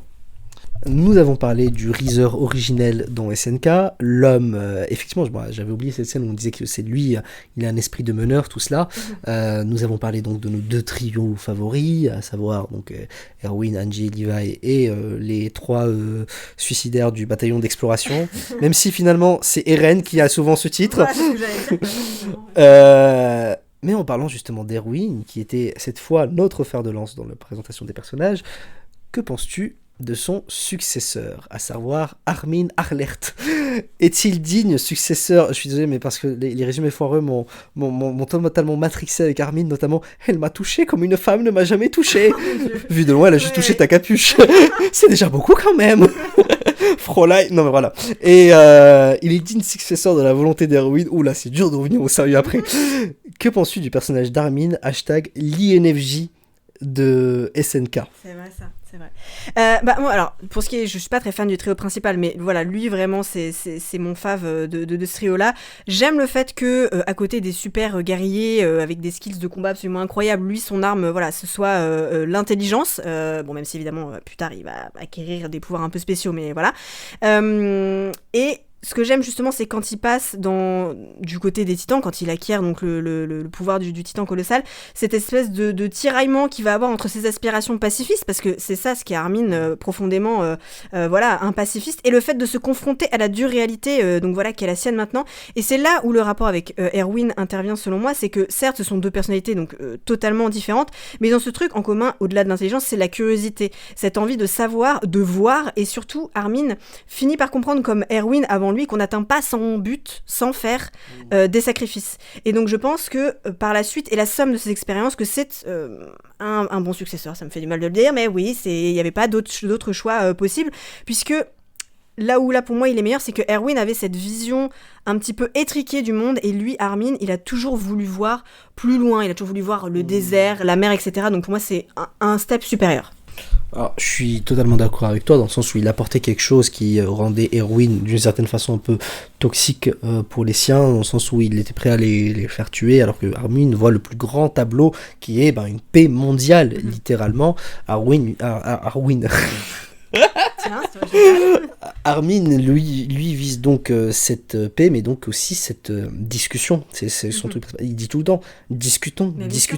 Armin, t'as modo Discord. Non, mais quand il est avec Bertolt, il fait mais on peut pas discuter. C'est pas le moment, Armin. C'est pas le moment, là, mais... J'ai bien tenté.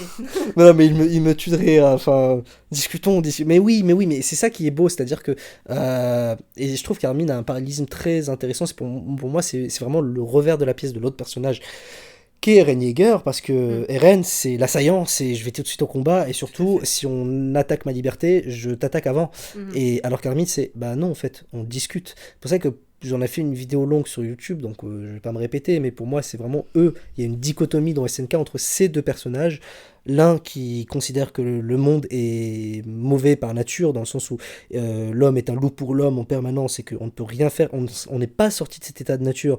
Et la seule façon d'en sortir, c'est de créer une sorte d'apocalypse à travers un Armageddon titanesque, et après revenir du coup à un statu quo de vous avez vu de quoi on est capable ? On va se calmer maintenant. Et l'autre qui est dans l'optique, non, on va plutôt, au lieu de jouer sur ça, tabler sur la raison des hommes et sur les intérêts communs et sur l'intérêt d'une paix mondiale pour tous en fait. Donc d'une certaine façon, enfin pour moi, Eren et Armin, c'est Hobbes contre Rousseau dans l'histoire de la philosophie. Eren clairement Hobbes, voilà, donc le contrat social basé sur ces choses-là, sur la présence d'un état de nature où l'homme est un loup pour l'homme, la guerre de tous contre tous, bon, on y est quoi, les ennemis c'est les autres. Et Armin qui est toujours dans le fait que non, l'homme est bon par nature et en fait c'est la société qui l'a perverti. Et la seule chose qui reste, c'est la possibilité de discuter et d'établir un contrat social entre les hommes qui permettra de faire sortir que l'aspect vertueux de chacun.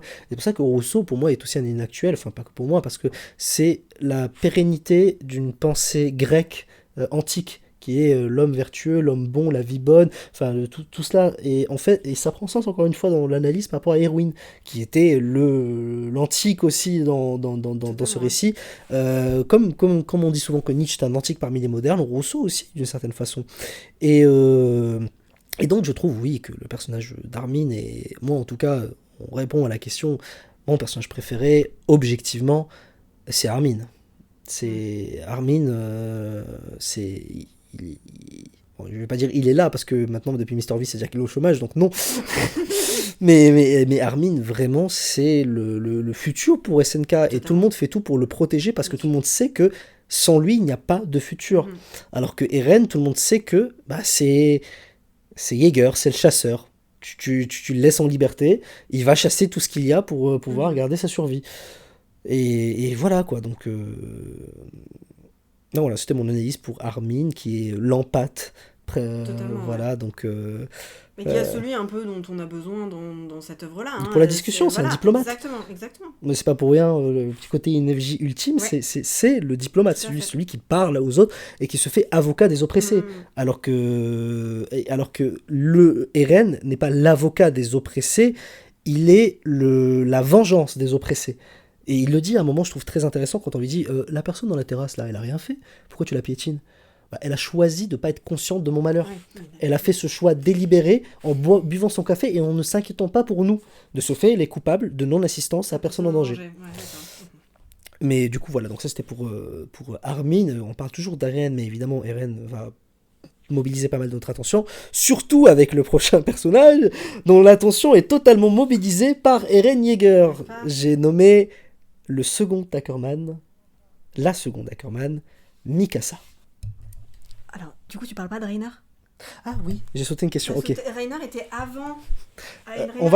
Armin. On va même pas couper, en fait, parce que je trouve ça intéressant que, en fait... Non, mais où est... Bah, tu l'as zappé, en fait. La question n'est pas notée. Tu voulais switch, en fait. Non, péripétie totale du podcast. Attention, vous assistez à quelque chose d'incroyable. Une question a disparu de mes notes. Mais oui. Sur Reiner, en plus.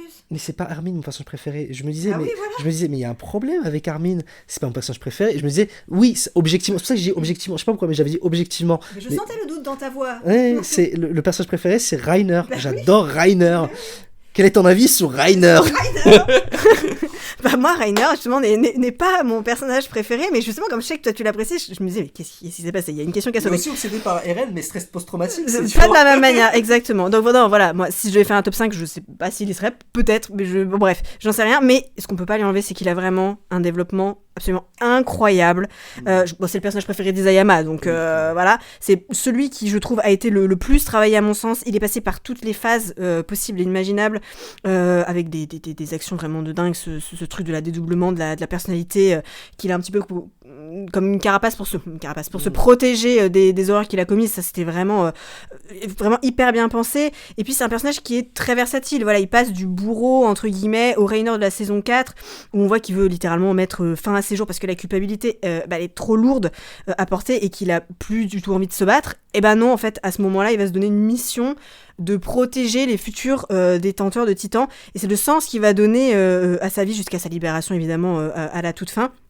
Voilà, et même du coup après ça, il va quand même continuer à donner du sens puisqu'il va faire partie de ce petit groupe qui va partager l'expérience de la guerre avec Armin, Jean, etc. Donc c'était une belle fin pour ce personnage que Isayama vraiment n'a pas lâché jusqu'au bout et on l'en remercie parce que il est dingue. Je reste sur le fait que c'est mon personnage préféré. Des fois, le cœur a ses raisons. Non, mais c'est vrai. Non, mais après, évidemment, comme tout le monde, je ne l'ai pas aimé pendant les premières saisons, notamment avec sa révélation totalement foireuse. Je crois que c'est le coming out le plus raté de l'histoire des coming out sur le mur quand il dit nous sommes les Titans. Ah non, moi j'ai trouvé ça fou. Non, moi en fait parce que j'ai pas compris. D'accord. Oui, c'est ça qui est fou. J'étais aussi. J'ai fait. Faisant fi, comme ce que je dis à mes élèves, de pas faire avec un expression de texte. Si vous comprenez pas quelque chose, vous passez pas à la phrase d'après. Je suis passé à la phrase d'après. Je comprenais encore moins et je suis resté. En fait, je lui fais une tête vraiment, mais vraiment, moi, j'ai vu cette révélation, je fais. J'ai pas compris. Allez, passons à autre chose. Qu'est-ce qui se passe après ? Ah, d'accord! Mais c'est ce temps de latence qui est incroyable où tu te dis, bon, ok, c'est une information random. Ah putain, mais purée, mais non, en fait. Il annonce d'une façon, mais si, genre. Tiens, d'ailleurs, voilà. T'aimais bien ta maman ? Ouais. Mais moi, je trouvais ça hyper gonflé de la part d'Isayama de balancer ce qui à ce moment-là était the secret, comme ça, en mode voilà, et puis voilà, je trouvais ça fou, quoi. Ça traduit deux choses. D'une part, la torture du personnage qui n'en peut plus et qui vraiment fait une action irrationnelle parce que c'est génial en fait. Il est torturé. Donc nous, par exemple, être humain, quand on a un problème, quand on est dans une situation où on n'est pas bien, on fait des choix irrationnels. Par exemple, si on est un peu déprimé, si on n'est pas bien, si on est anxieux ou autre, on dira des choses qu'on se dira pourquoi j'ai dit ça, pourquoi j'ai fait ça. Enfin voilà, ça arrive, c'est normal. Et Rainer, moi je trouve que c'est totalement logique avec le dédoublement de personnalité qu'il a, avec le poids qu'il en permet. À un moment, ça doit sortir. Je veux dire, ça le ronge, quoi, il en peut plus. Donc, je trouve qu'Isayama, au contraire, c'était génial de l'avoir mis. Tu as dit que c'est génial, oui. Que c'était hyper audacieux, oui. Mais c'est hyper bien par rapport au personnage, et aussi ça montre la banalité de la cruauté dans SNK. Mais je trouve que c'est encore plus intéressant de parler du côté torturé de Rainer qui est c'est comme ça, genre Marco il en peut plus, enfin veut dire il a vécu c'est pour ça que Rainer vraiment est devenu, je sais la scène exacte où il est devenu mon personnage préféré, c'est le moment où il était sur la chaise et il avait un fusil dans la bouche. Et qu'il entend les jeunes et qu'il se dit je peux pas me permettre. C'est ça. Cette scène là. Bon, déjà parce que le look Hugo Boss 3945 lui va très bien avec la petite barbe, mais excuse-moi, à un moment les Eldiens ont des étoiles dorées sur les bras, donc voilà. On peut difficilement, on peut pas nier. Je suis désolé, Rainer. Il a eu un glow-up et des edits de malade sur la musique Rasputin, je suis désolé. C'est-à-dire quand tu le voyais sauter en se transformant en titan, quand tu voyais avec sa barbe et son côté torturé dans le coin, tu fais... Non mais mon gars, t'as pas un glow-up comme ça. Même Eren, il va prendre des notes à un moment, je veux dire. C'est le meilleur glow-up. C'est le meilleur glow-up. Avec Jean, quand même. Alors oui, Jean, d'où il part, là où il vient, surtout si on parle surtout du chérubin encore plus. mais oui, non, alors les meilleurs glow-up, on peut faire une petite parenthèse. Armin. Ah oui, Armin, ça je voulais te le dire quand t'as dit Armin a gagné en puissance, je fais en puissance, seulement en puissance, c'est tout ce que tu retiens. Sa chevelure de bavaroise, on n'en parle plus. Wow. Alors Armin est vraiment non mais les edits Veronica Open the Door Please sur TikTok ou bien Armin plaqué sur la table avec les fanarts, mais il y avait ça moment. Ah oui totalement, t'as ça, t'as Connie à un moment c'est vrai, il a eu non mais il a son glow up, il passe de la personne que tu touches pas à bon il a un petit style, c'est un peu laissé pousser les cheveux de ça, enfin moi, voilà je touche pas quand même, mais oui. Bon, voilà, ça peut sur un malentendu on peut se dire je compte pas les personnages féminins parce que je sais pas, j'arrive pas à être je te le disais en podcast, j'arrive pas à simper sur les personnages de SNK enfin ou autre ou quoi que ce soit, mais par exemple dans les personnages masculins Isayama est volonté de nuire avec la scène de la veste d'Eren par exemple. Bien sûr. Bah oui, là clairement l'intention était évidente. On est très loin du Eren qui savait pas manier son équipement tridimensionnel qui se casse la tête. Non là clairement, il sait ce qu'il fait. Mais je pense que il y a Eren, Erwin, il a eu son glow up, bon il est pour toi il glow tout le temps. Exactement, c'est ça, il glow tout le temps. Erwin, la nuit, tu regardes le ciel, t'as une étoile qui brille. C'est Erwin, exactement, c'est lui. Voilà, mais pour moi, il a eu son moment dans son lit d'hôpital, comme ça, avec son regard totalement ténébreux. Là, il y avait un petit truc, un petit bip en plus. on ajoute le skin spécial. Voilà, désolé d'avoir fait d'Erwin un stick de concert. Mais voilà. On a quoi d'autre comme grand glow-up dans la série? Pourquoi j'ai Pixis qui arrête pas de revenir en tête? J'étais en train de penser à lui. Non, bref. Mais ouais, non, Armin, Irène, bien sûr. Non, ils ont tous eu un petit glow-up bien apprécié. Ah oui, si, je simp sur un personnage de SNK. Itch. Oui, ok. Je l'ai. Oui, je vois tout à fait. Itch, c'est vrai. Voilà. Je suis pas insensible à son charme. Hein? Pique, c'est qui? Attends. le titan charrette. Oui, non, elle me... Ah bon? Alors, je t'explique pourquoi. Parce que c'est un mélange des traductions et de la pose dans laquelle elle est introduite dans cette scène qui ont fait qu'il y a beaucoup d'engouement, ça, chez les gens. Moi, Pique... Je pensais même pas, mais ok. Alors, Pique, je comprends totalement tout ça et tout, mais pas mon style. Donc, je sais pas, en fait... Je dis pas non, le podcast a changé. C'est le podcast a brillé. Mais c'est pas mon style. Par contre, Itch, oui, le chara design est très efficace. J'ai cru comprendre, effectivement. Annie, pas du tout. Non. Annie, tu vois, c'est plus la peur pour ma vie qu'autre chose. Ouais. Et dans le sens, elle a pas eu de glow-up, en fait, elle a été figée. C'est ça. En fait, je suis con, mais ça répond à la question. Elle a pas eu de glow-up. Flock, je sais pas ce qu'il s'est fait aux cheveux avec son... non, il avait ça avant déjà de base, c'est ça? Ouais, mais là c'est... Non, Glowdown là pour le coup. Glowdown, on peut le dire. Historia Miskina pour moi, dans une ferme avec un enfant à charge. La vie simple, ok. Alors, vie simple. Alors, j'adore les gens qui disaient c'est l'enfant des reines, mais stop quoi. Stop, arrêtez. J'y ai cru pendant un moment. Non mais on y a tous cru à un moment, mais maintenant qu'ils le disent encore là maintenant. Non. Enfin, il y a des gens qui disent que Mikasa n'a pas terminé avec Jean, donc écoute. Un moment, une tête de cheval comme ça devant la tombe, ça trompe personne. C'est son chapeau, c'est son costume, c'est lui quoi. Mais et le truc très poétique d'Armin avec sa canne qui est toujours le dernier arrivé à l'arbre, oui, c'est vrai. Ils l'ont bien fait. Dans les vétérans, Angie elle a pas globe, elle est toujours restée fidèle à elle-même. Levi, en même temps ils sont dans la trentaine quoi, donc c'est normal. Rien.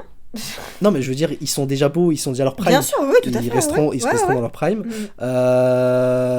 Alors que là, par exemple, si on suit un Eren au début, je veux dire, je constate pas de glow-up chez la team vétéran parce qu'ils étaient déjà très beaux de base. Bien sûr, puis c'était déjà des adultes de toute façon. Voilà, alors que chez le petit Eren qui voit sa mère se faire totalement détruire et qui après se dit et si je me baladais torse nu et je mettais une veste avec le soleil exactement. mais du coup voilà. Et après, bon, je pense qu'on a fait un peu le tour. On a fait le tour. C'était une belle digression. Ah si, un autre, mais je le dirai pas. Pourquoi? Je garde le secret. Bref. Ok. Vous ne saurez pas, chers auditeurs. Je ne le saurais pas. Non, ce sera dit hors podcast. Ah très bien. Bon je le saurais pas, vous, désolé. Alors, on a donc parlé de ça, et donc j'avais introduit un autre personnage avec lequel je m'étais totalement emmêlé les pinceaux, à savoir Mikasa. T'avais oublié aussi une autre question. J'ai supprimé ton première question. En parlant des guerriers Mark, quel est ton avis sur ces derniers? Le groupe Annie, Gabi, tout ça. C'est mon ancien dossier. En parlant des guerriers Mark, quel est ton avis sur ces derniers, à savoir le groupe Annie, Falco, Dolby, tout ça? Dolby. Je sais pas, je me suis dit vas-y. Là c'est la roue libre. Là c'est la roue libre, vraiment. Alors, soyons un peu sérieux. Donc. Merci, cher invité. Bah écoute, on fait ce qu'on peut. Hein. Donc, pour ce qui est de tout ce petit groupe, effectivement, pour moi, ce sont des victimes en premier lieu. Alors évidemment, ça n'excuse pas ce qu'ils ont fait, hein, bien sûr. Et ils ont un très bon développement, pas du niveau de Reiner qu'on a failli oublier, mais. Moi, j'ai quand même un petit truc quand même pour le personnage de Gabi que beaucoup détestent pour la raison qu'on connaît, n'est-ce pas? Mais qui, moi, je trouve, illustre très bien et très intense parce qu'elle illustre très bien le propos que Grisha, donc le père d'Eren, avait eu, c'est que il dit que la vérité n'existe pas. Je crois qu'il dit un truc comme ça quand il est en haut du mur, là. Et avec le personnage de Gabi, on s'en rend compte, elle pense connaître la vérité par l'histoire qu'on lui chante depuis qu'elle est née, mais au contact des autres et donc des Eldiens donc de paradis ici, son monde s'écroule littéralement parce que au bout d'un moment, elle se rend compte compte que, effectivement, comme le disait Grisha, même s'ils se sont jamais rencontrés, évidemment, la vérité n'existe pas, et la seule vérité qui existe, c'est la tienne, en tant qu'individu. Comme je disais juste avant, au contact des autres, de l'expérience, elle se fait sa propre vérité. Donc je trouve qu'en ça, finalement, elle est hyper intéressante, parce que contrairement à Falco, que évidemment j'aime beaucoup et que je trouve très touchant, mais tu sentais qu'il était déjà un petit peu moins impliqué dans le truc par rapport à Gabi, qui elle, pour le coup, était complètement matrixée, pour en arriver à cette évolution et à ce propos qui a l'air donc de tenir à Isayama, et qu'il n'y a pas de bien, il n'y a pas de mal dans SNK, il n'y a que ta propre vérité. J'ai rien à dire, c'est excellent. Enfin, j'ai perdu mes notes. Tu sais, je suis. Non mais je suis en Shinji pose, mais c'est pas grave parce que j'ai quand même des choses hyper intéressantes à dire par rapport à ce que tu as dit, que je trouve très pertinentes, et par rapport à pas de vérité, mais aussi je trouve qu'il nous a quand même amené à un autre point de vue qui, pour moi, c'est simple. Gabi, c'est la Eren Mar. Oui, exactement. Voilà. Tout à fait. Il y a pas à se. Si vous aimez pas Gabi, vous aimez pas Eren, parce que vous êtes juste du point de vue des Mar. Tout à fait. Falco, c'est le Armin des Mar. Oui. Tout à fait. Voilà. Oui, exactement. Oui. C'est moi j'adore Falco, c'est un de mes personnages préférés vraiment, et Gabi, en fait, je l'ai viscéralement haï comme tout le monde, parce que mais 2 secondes après je me suis dit c'est normal. Oui. C'est normal, t'es chez toi. Normal, bien sûr. T'as été militarisé dès le berceau. Tu veux devenir un titan, enfin t'as été, comme tu l'as dit, matrixé par le système. Tu es dans un avion, tu vois, tu es chez l'envahisseur, c'est une mission commando littéralement qu'elle mène. Elle arrive à toucher quelqu'un, fierté nationale pour elle. Et nous, on a passé quand même 3 saisons avec ces moyenâgeux sur leurs chevaux. Donc oui, effectivement, surtout qu'elle s'attaque pas à n'importe qui, quoi. Bien sûr, mais c'est le changement de perspective, il est intéressant, c'est parce que pour elle, du point de vue de Gabi, c'est normal. C'est normal, ce qu'elle fait. Il y a rien de... Et Gabi, elle est un personnage qui a une évolution hyper intéressante, parce que elle fait l'effort que presque personne ne fait de voir l'autre point de vue et d'accepter la mission des Eldiens et de partager avec eux cette mission, alors que c'est une enfant. Pour un Onyakopon, pour tout ça, ça se comprend, il y a des enjeux militaires qui comprennent, enfin voilà, il y a des discussions. Gabi, elle est beaucoup dans l'émotion, et malgré le fait qu'elle soit beaucoup dans l'émotion, elle a rationalisé la chose, et elle a compris, elle s'est mise dans le point de vue de l'autre. Celui qui la regarde avec un fusil tendu, lui aussi. Enfin, moi je trouve que Gabi est un excellent personnage, incroyable. Falco,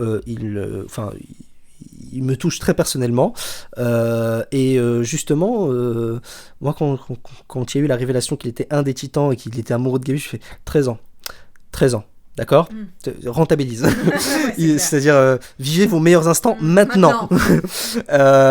Et du coup c'est la première chose à laquelle j'ai pensé quand ils ont délivré la malédiction. Je fais Falco et Gabi, c'est bon, ils vont vivre leur vie, tu vois, parce que j'ai été attaché à ces personnages, parce que c'est juste de l'autre côté de la mer. Bien sûr. C'est tout. Bien sûr. Et puis des personnages qui ont réussi à évoluer, enfin je veux dire, et à trouver leur propre chemin, leur propre vérité. Et en ça, je trouve que c'est hyper louable, et le fait évidemment c'est des enfants qui sont hyper touchants, et que voilà, c'était, moi je les aime beaucoup, vraiment. On est arrivé à Mikasa ou pas? On est arrivé à Mikasa. Mikasa. Enfin, t'avais l'air d'y tenir, hein. J'ai rien à dire sur Mikasa. C'est vrai? Si, j'ai 2-3 trucs à dire. Mais non, mais en vrai, j'ai pas tant de choses à dire que ça sur elle. Alors évidemment, personnage féminin badass comme on aime, mais qui malgré tout quand même est un peu plus que ça, je trouve, et qui prend vraiment... pareil, encore une fois, comme pour Reiner, je trouve vraiment tout son sens dans la saison 4, parce que voilà, celle qui avait basé sa vie finalement à la protection d'Eren au point de s'en oublier totalement, elle va se révéler quand Eren change du tout au tout dans la saison 4. Elle est perdue, elle remet tout en question, elle va même jusqu'à donc ôter cette fameuse écharpe qui est un petit peu le symbole de leur lien, du lien qui les unit, pour ensuite prendre ses propres décisions jusqu'à se charger, Eren, d'elle-même, d'aller donc tuer celui qu'elle aime, hein, tout simplement. Et c'est ce qui a rendu leur fin, je trouve, aussi belle que tragique, quoi. C'est un personnage qui est étroitement lié à un homme, mais elle n'en reste pas moins intéressante et notable. Bah oui, il y a une dichotomie hyper puissante, enfin une dualité hyper puissante chez Mikasa, en tant que elle vit pour Eren, mais c'est le personnage féminin le plus badass du récit, clairement. C'est une lecture très rafraîchissante, et elle me fait penser du coup logiquement au personnage de Maki dans JJK, même si Maki ne vit que pour sa sœur et pour elle-même.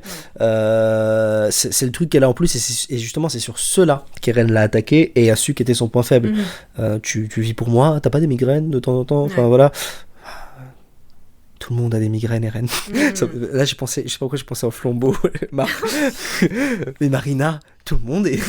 voilà, on sait pas les limites du podcast, d'accord? Donc voilà. Quoi qu'on voit, on parle juste d'orientation, donc voilà. Et enfin, le personnage qui nous intéresse le plus, Pixis, l'homme au charisme, bien sûr. celui qui boit son urine avec le crâne totalement luisant, monsieur propre finalement d'SNK. Sans lui, il n'y aurait pas de grande stratégie de guerre. Tout à fait. Alors de ce fait, Alexia, que penses-tu de Don? Parce que pour moi, il y a un Don Pixis. Ouais. Il s'appelle Don Pixis, non? J'ai aucune idée. Pour moi, c'est Don Peut-être, Pixis. mais on va dire qu'il s'appelle comme ça à partir de maintenant. Alors, que penses-tu de Don Pixis et du fidèle héritier de sa volonté RNG? Moi, je suis perdu là. Je suis du père. Alors, vous vous rendez bien compte qu'on est en train de totalement vriller dans le podcast. Même si Pixis est Oui, très cool aussi. oui, Voilà, il est très cool. Il a ses faits d'armes, Voilà, tout ça. Enfin, voilà. voilà, il est tout le temps bourré, mais voilà. Écoute, Est-ce qu'on peut lui en vouloir dans le monde dans lequel il évolue? Moi, je fais pareil, hein, franchement. Tu es donc un mélange de Jean et de Pixis. Purée. Mais il est chauve. C'est vrai. Rien contre les chauves, imagine- c'est une private joke. Voilà, J'ai c'est rien ça. contre les chauves. Imaginons Eren Yeager chauve 2 secondes, Non. l'attaque des titans, dès le début. Bref. Y a pas d'autres chauves dans SNK, non? Non, il y a que Pixis. Non, et que. Dégarni, elle est noble. Ouais, ce que j'allais dire, il y a pas un mec au gouvernement ou dans les nobles qui est chauve encore. Non, le mec que met héroïne sur la chaise, il a des cheveux. Oh, cette scène. Est-ce qu'on Ouais. peut en reparler de Alors, cette... moi je l'avais totalement. Attends, c'est Erwin qui Non, met- c'est pas Erwin. C'est pas Erwin, Non. c'est... C'est. C'est qui déjà? Ah oui, c'est l'autre, oui, l'autre. C'est l'autre. C'est pas. L'autre. Voilà. L'autre. Erwin n'aurait jamais fait ça, bien sûr. Je me suis dit, oh, il a non, cessé de glow là pour la. Non, du ça coup. c'est. Bref, pas peur. Et non, il est. Mais ouais, je sais plus. Mais lui, il avait des cheveux du coup. Oh purée. Alors, petit incident technique. Très bien. Je sais pas ce qui s'est passé. Ah, c'est le fil. Peut-être qu'il est tiré. Ah, Il y a un fil qui est il est tiré par. Voilà. Waouh. Parfait. C'est la cascade. Oui, on arrête de parler des chauves, d'accord? Ok. Mais oui, c'est un message qu'on nous envoie. Donc, bref. Bref. Parlons donc du personnage Eren Yeager. Que penses-tu de ce personnage? Et selon toi, que vaut sa conception de la liberté? Nous allons donc conclure ce podcast avec le personnage principal, à savoir Eren Yeager et sa philosophie. Personnage qui a fédéré beaucoup, mais qui a aussi divisé, autant au niveau des lecteurs qu'au niveau des personnages du récit, créant diverses factions, à savoir les pro-Yeager, mais aussi ceux qui sont contre Eren et son plan de créer, comment ça s'appelle déjà, le grand terrassement. Le grand terrassement. Sachant aussi que pour la blague, j'ai fait un TikTok dans ma salle de classe où je disais Eren n'a rien fait de mal, en rigolant sur un ton très humoristique, parce que 80% c'est un gros pourcentage. Je suis pas spémat, mais voilà. Je me rends compte qu'il y a vraiment des gens qui disent ah non c'est bien, non c'est pas bien. Enfin, voilà. La quantité de gens premier degré sont d'accord avec Eren, c'est terrifiant. Enfin, moi je trouve que c'est terrifiant. Parlons d'Eren Yeager. Alors moi, Eren Yeager, donc bon, j'ai un petit peu distillé. C'est pas un personnage que j'apprécie plus que ça. Je me suis jamais attachée vraiment à lui parce que je suis trop différente de lui justement, et donc de sa conception de la liberté dont on parlait avant. Donc la conception de la liberté d'Eren, c'est donc effacer toutes les entraves à sa liberté, on est bien d'accord, qu'elle soit physique avec les murs ou dans les idées, il me semble. Et ben à ça je réponds que je ne suis pas d'accord. We live in a society, c'est pas genre comme ça que ça fonctionne. Et là vraiment pour le coup, moi je suis totalement team Armin sur ce coup-là.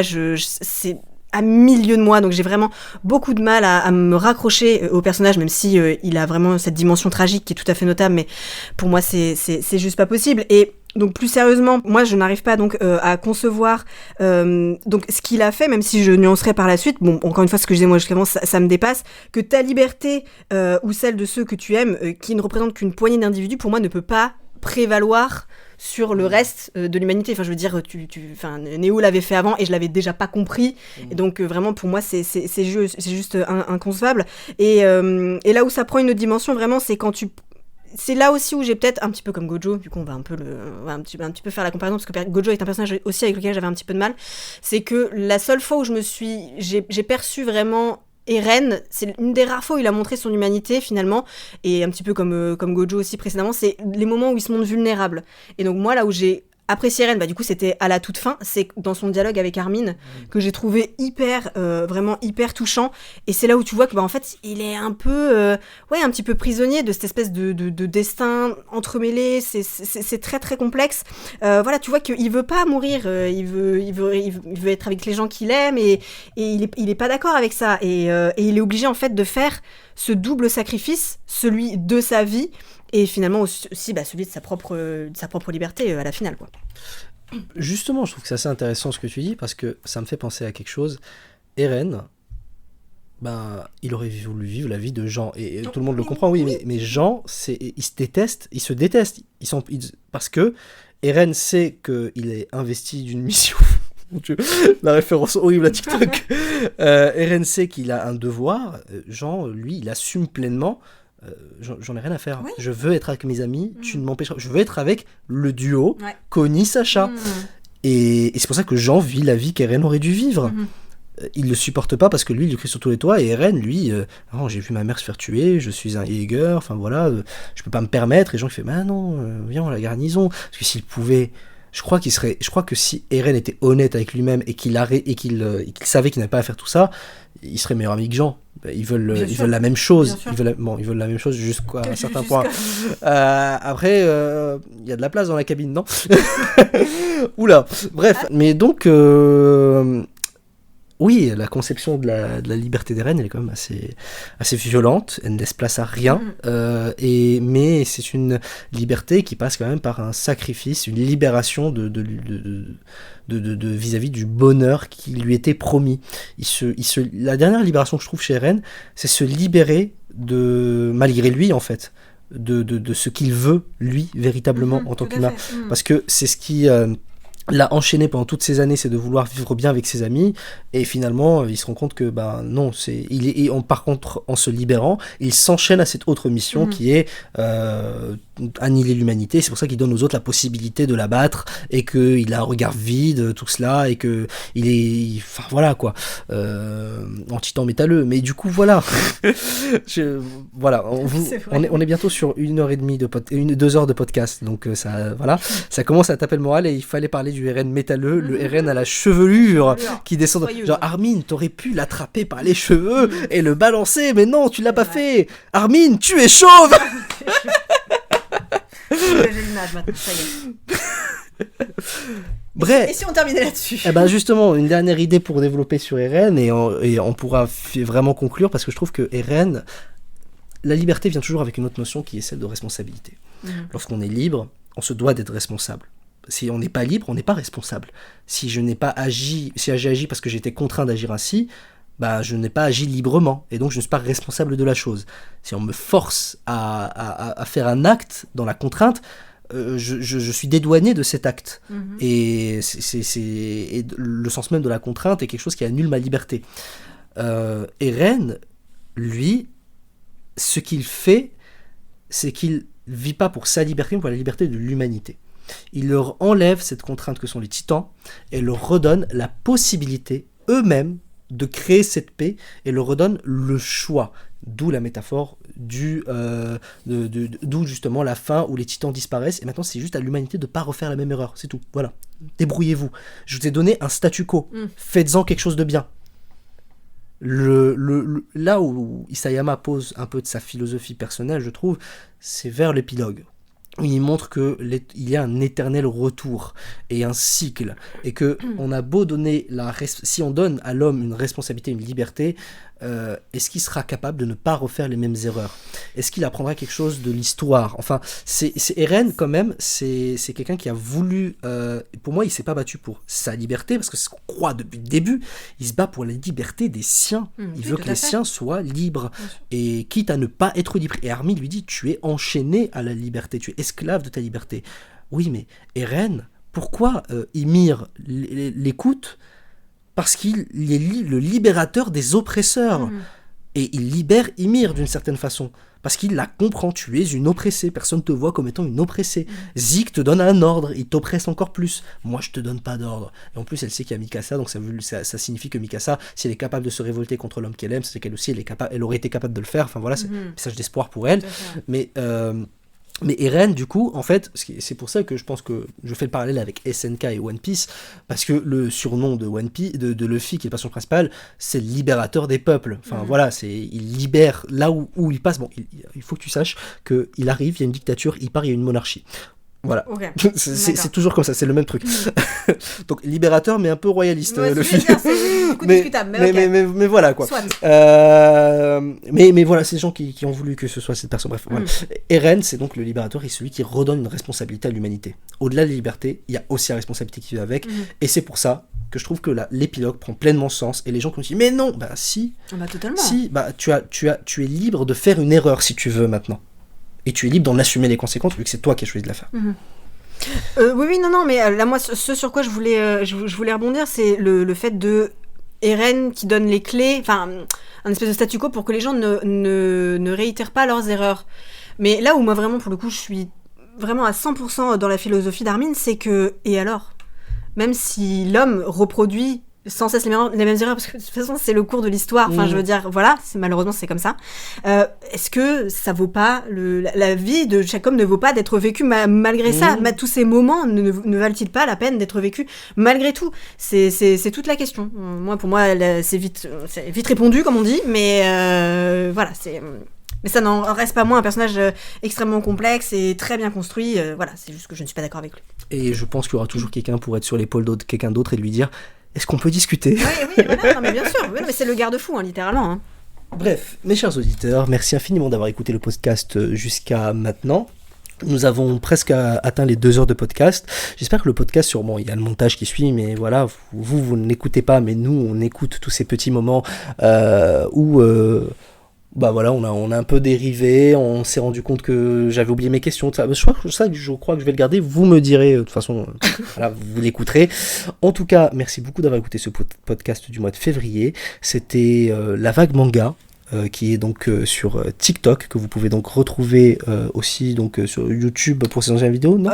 Alors, plus depuis un moment, mais sur TikTok principalement. Sur TikTok principalement, qui fait du contenu, donc des bilans lecture, des reviews JK, notamment sur les mangas qui sortent, les chapitres qui sortent toutes les semaines. Travail hyper intéressant, voilà pourquoi en plus je l'invite tout le temps, qui est devenu totalement une amie, ça je pense que vous l'avez compris au fil des invitations, et voilà, votre sensei préféré, j'espère. Passez donc un très bon mois de février. C'était Gatsu Sensei, vous êtes la génération terrible, et n'oubliez pas, vous avez 4 heures.